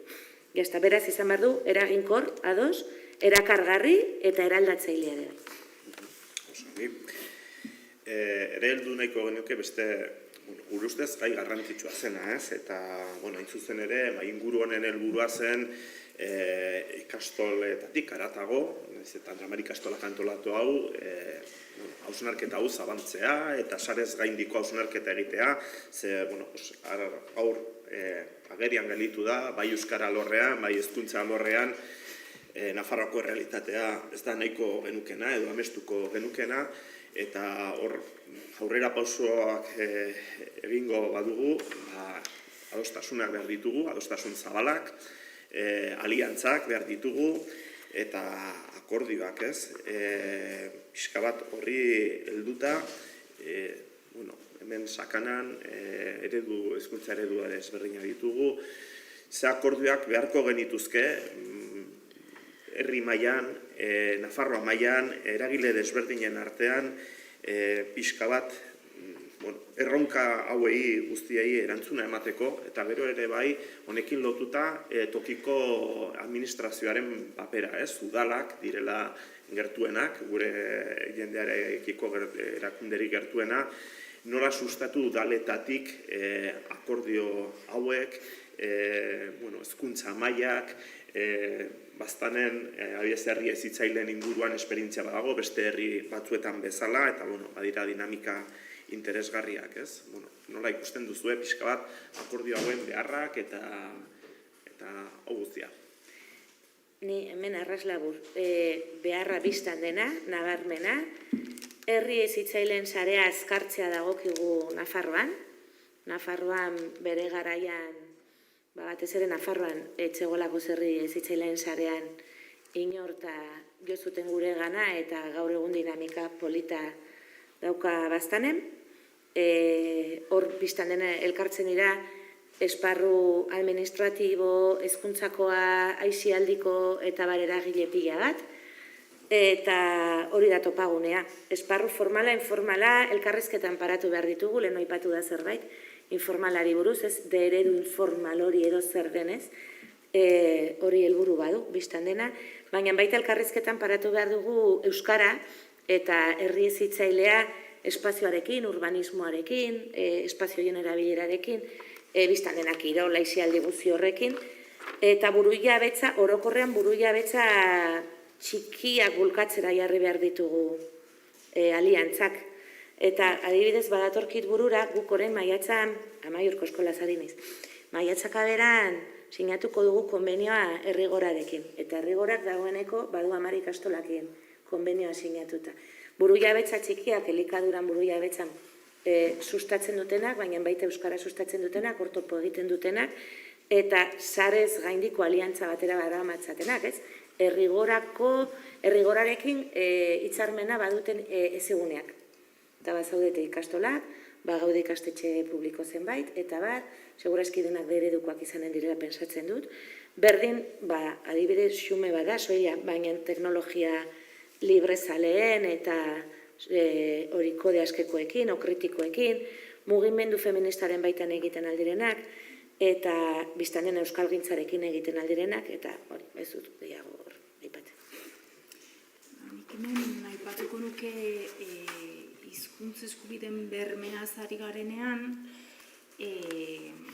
euskara ikastea nola ez horren muina izan behar da, eta bai aipatuko nuke, familiak aipatu ditugu, familiak, hezkuntza komunitatea, sare hori, ez da ikastolak sortzen, hezkuntzako eragile ezberdinen arteko sare bat egiteaz, baina hortik harago ere bestelako eragileen sare bat ere sortu behar da familia horiei babes bat emateko, ez delako euskararen irakaskuntza ez delako familia batzuen kontua bakarrik, komunitate baten kontua delako, eta gero bestalde aipatuko nuke toki administrazioek, kasu honetan udalek duten papera. Hau da, herri bezala eta udal bezala nola posizionatzen garen euskararen irakaskuntzan. Eta hemen, esan behar dut, azken urteetako esperientziatik aurkitu duguna, ez? Eta da, udal gehienek bat aurkitu genuen euskara ikasteko eskubidea berorretan herri bezala hartzen genuena, beste udal guztietatik jaso genuen erantzuna izan zen beraiek inpartzial mantentzen zirela. Hau da, hor zeudela ereduak, gurasoek hautatu alzituztela eta ezela udalaren kontua.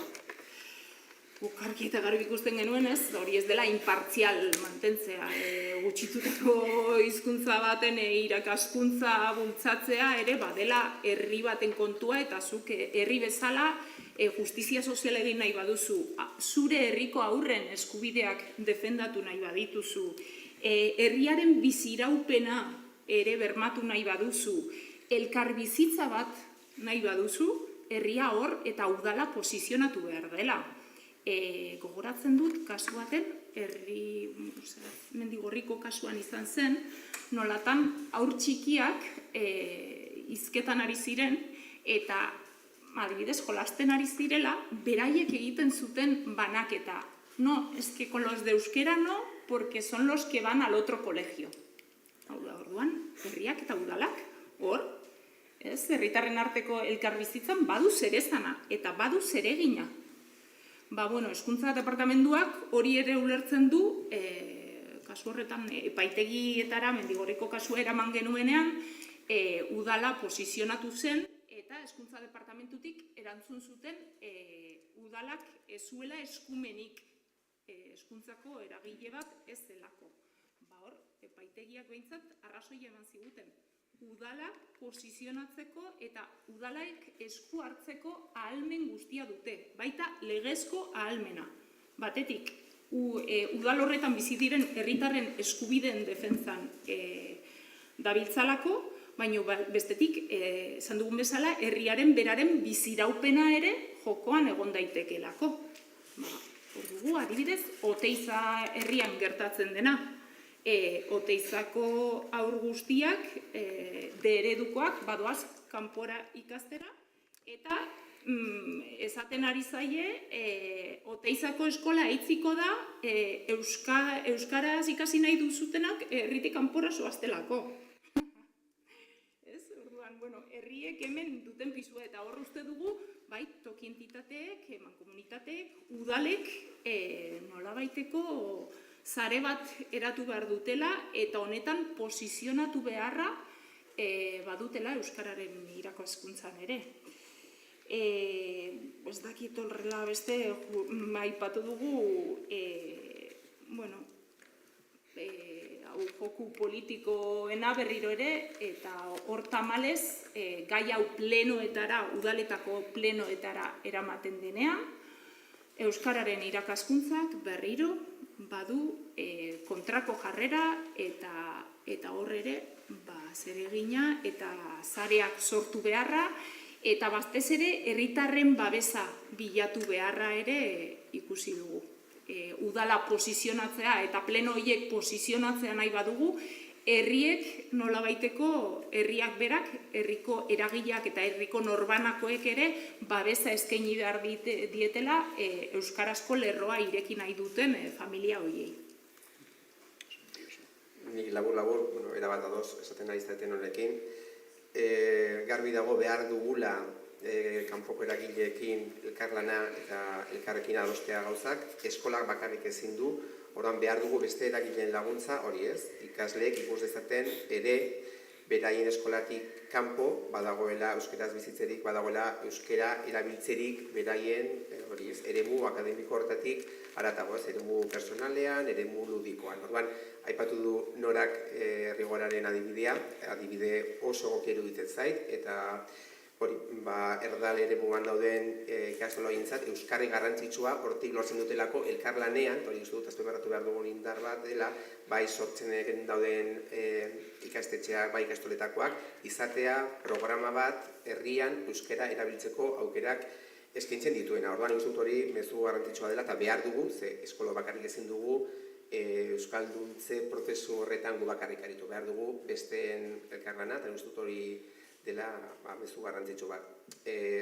Aurreko eratorrita, euskal kurrikulumarekin lotuta uste dut, ikastolak egiten dute materialgintza hori ere jasen dutela guztien eskura, eta hori dela elkartasuna adibide bat, gu ez garailakoari bakarrik pentsatzen gure baizik eta ari gara herrian pentsatzen, eta horregatik partekatzen dugu egiten dugun ikasmaterial hori gure ikuspegitik ere. Beraz, behar dugu ere beste erakunde batzuen laguntza herria euskalduntzeko helburu horretan.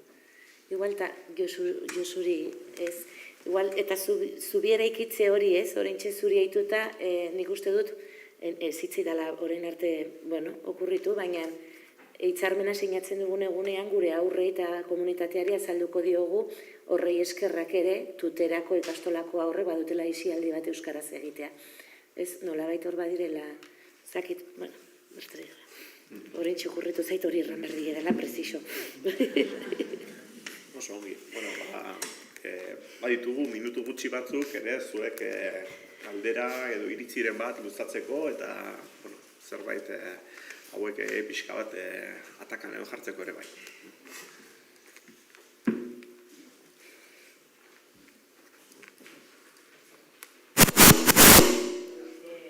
Nik galdetzen nahi dut etorkinak aipatu dituzue batzuk eta besteak.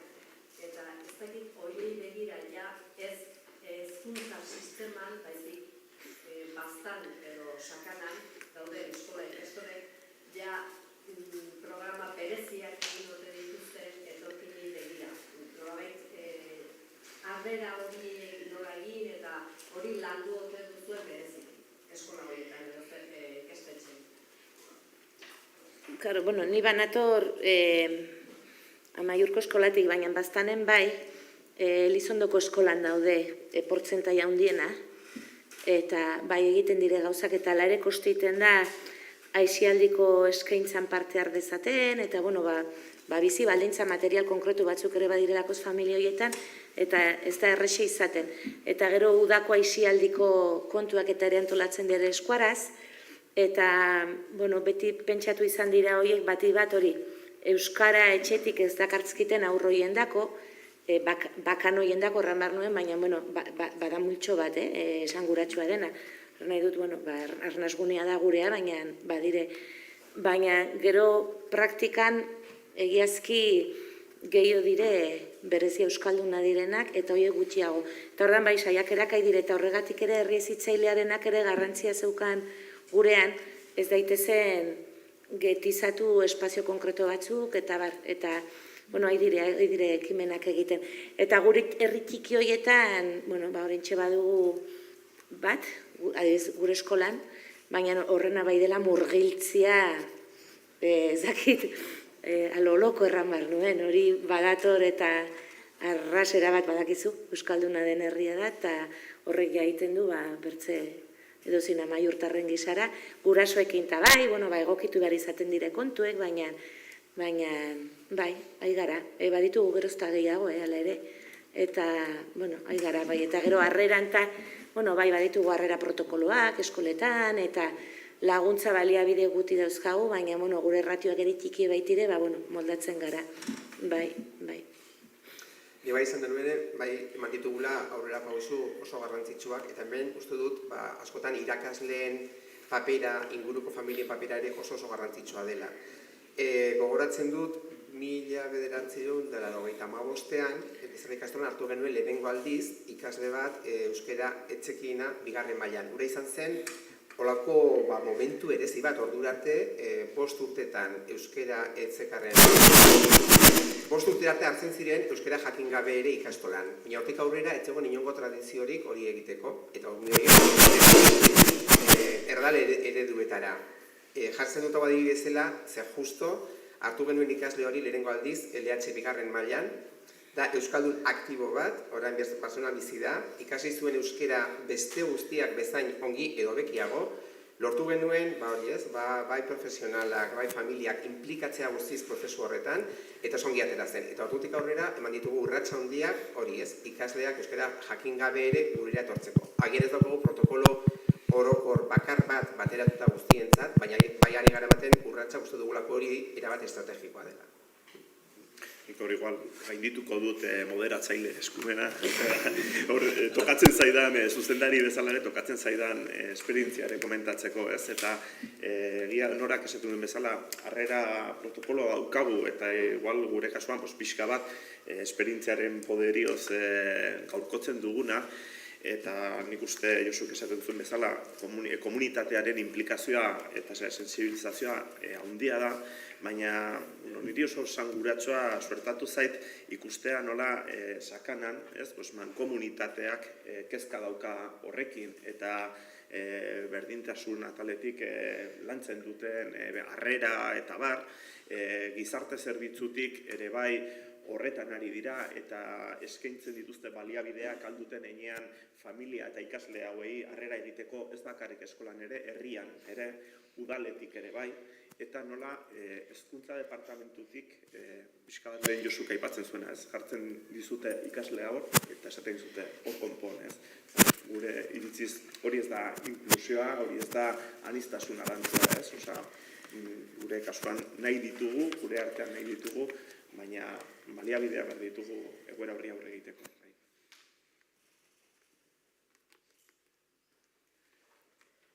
Beste zer ez badago, nik eginen dut laburpen bat, hemen atera diren gauza askori buruz, gauza emankorra izan da, maingurua, eta ondoren pasako gineateke eta argazki hemen, aztertuta eta pixka bat ere inguruen hilizlariei amia baten barnean sartzea aurretik zer ikusten zuten aurrera bezala, mehatxu bezala, antorgunean, eta gauza ere atera dira. Hemen,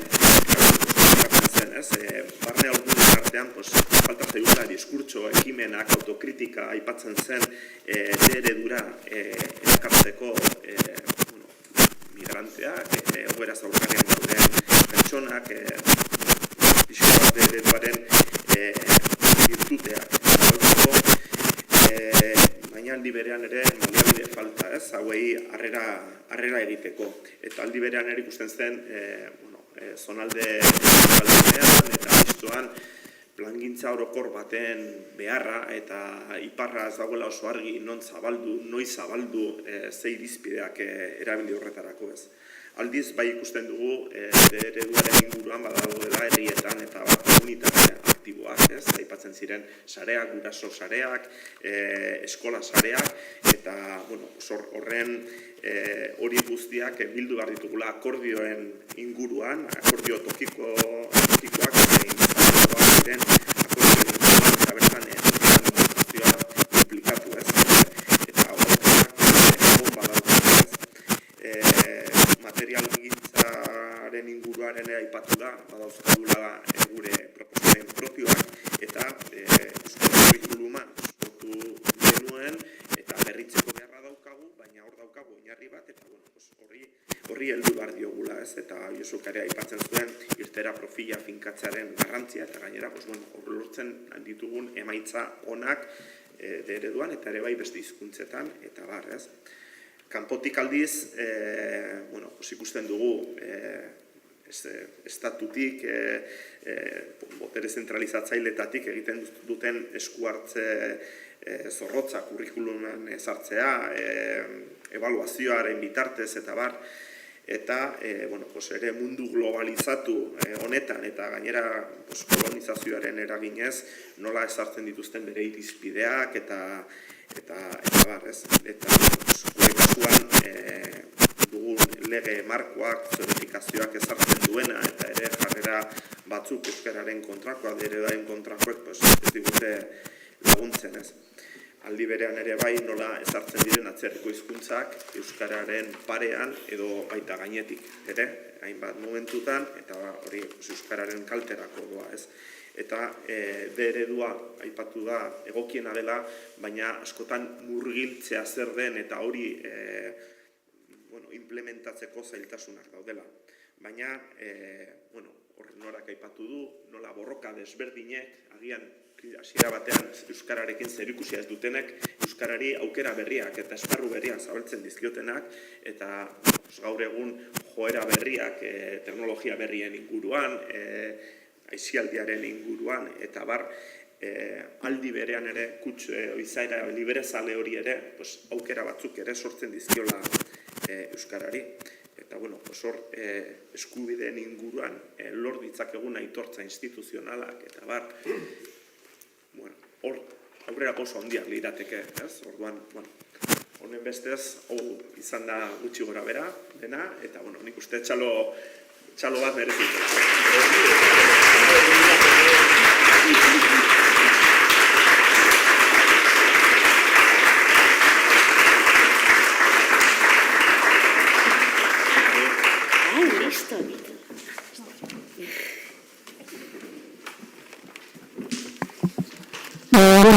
Hasieran esan bezala gaurko hitzetatik adierazpen bat dugu, 10 puntuko adierazpen bat, atera.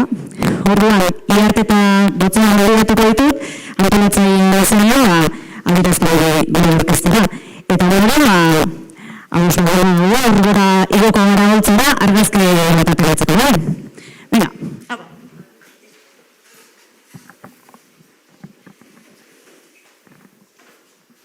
Andramari ikastolak, Nafarroako ikastolen elkarteak eta Sakanako mankomunitateak 2023ko Nafarroa oinezen urteko egitarauaren barnean eman arnasa gureari jardunaldia antolatu dugu. Euskarak eta euskarazko irakaskuntzak dituen erronken gaineko hausnarketa egiteko. Eta jardunaldian parte hartu duten adituek ateratako ondorioak oinarri hartuta honako aldarrikapen hauek egin nahi ditugu. Bat, euskararen eta euskal irakaskuntzaren aldeko aldarrikapen tinkoa egin nahi dugu. Bi, Aldarrikatu nahi dugu euskararen arnasguneak estrategikoak direla euskararen normalizaziorako. 3. Euskararen arnasguneetan eta herri euskaldunetan bizigaren herritarrok hizkuntz lege babes osoa eta hizkuntz politika bereziak, ausartak eta integralak behar ditugu euskaraz bizi ahal izateko. 4. Ikasle migranteak eta zaurgarriak integratzeko eta euskara beregana dezaten baliabideak behar dira ikastetxetan zein ikastetxetatik kanpo. 5. Nafarroan D ereduak arnas berritzea behar du. Bere sustapenerako jarrera aktiboa eta babes instituzionala behar ditu. 6. Nafarroa garaian D ereduaren inguruan gabiltzan eragile desberdinen arteko adostasun zabala, elkarlana eta aliantza sustatzea beharrezkoa dugu. 7. Nafarroa garaiko edozein ikaslek euskarazko murgiltze ereduan ikasteko eskubidea izan behar du.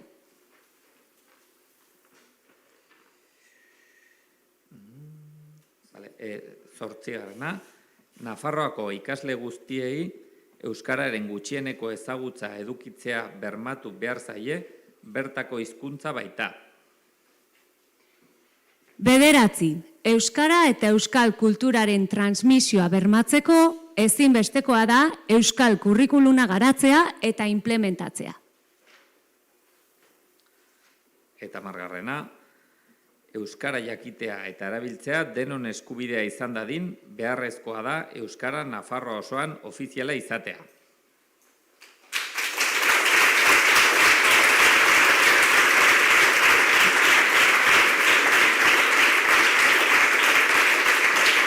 Orain argazkia, ez? Argazkia aterako dugu.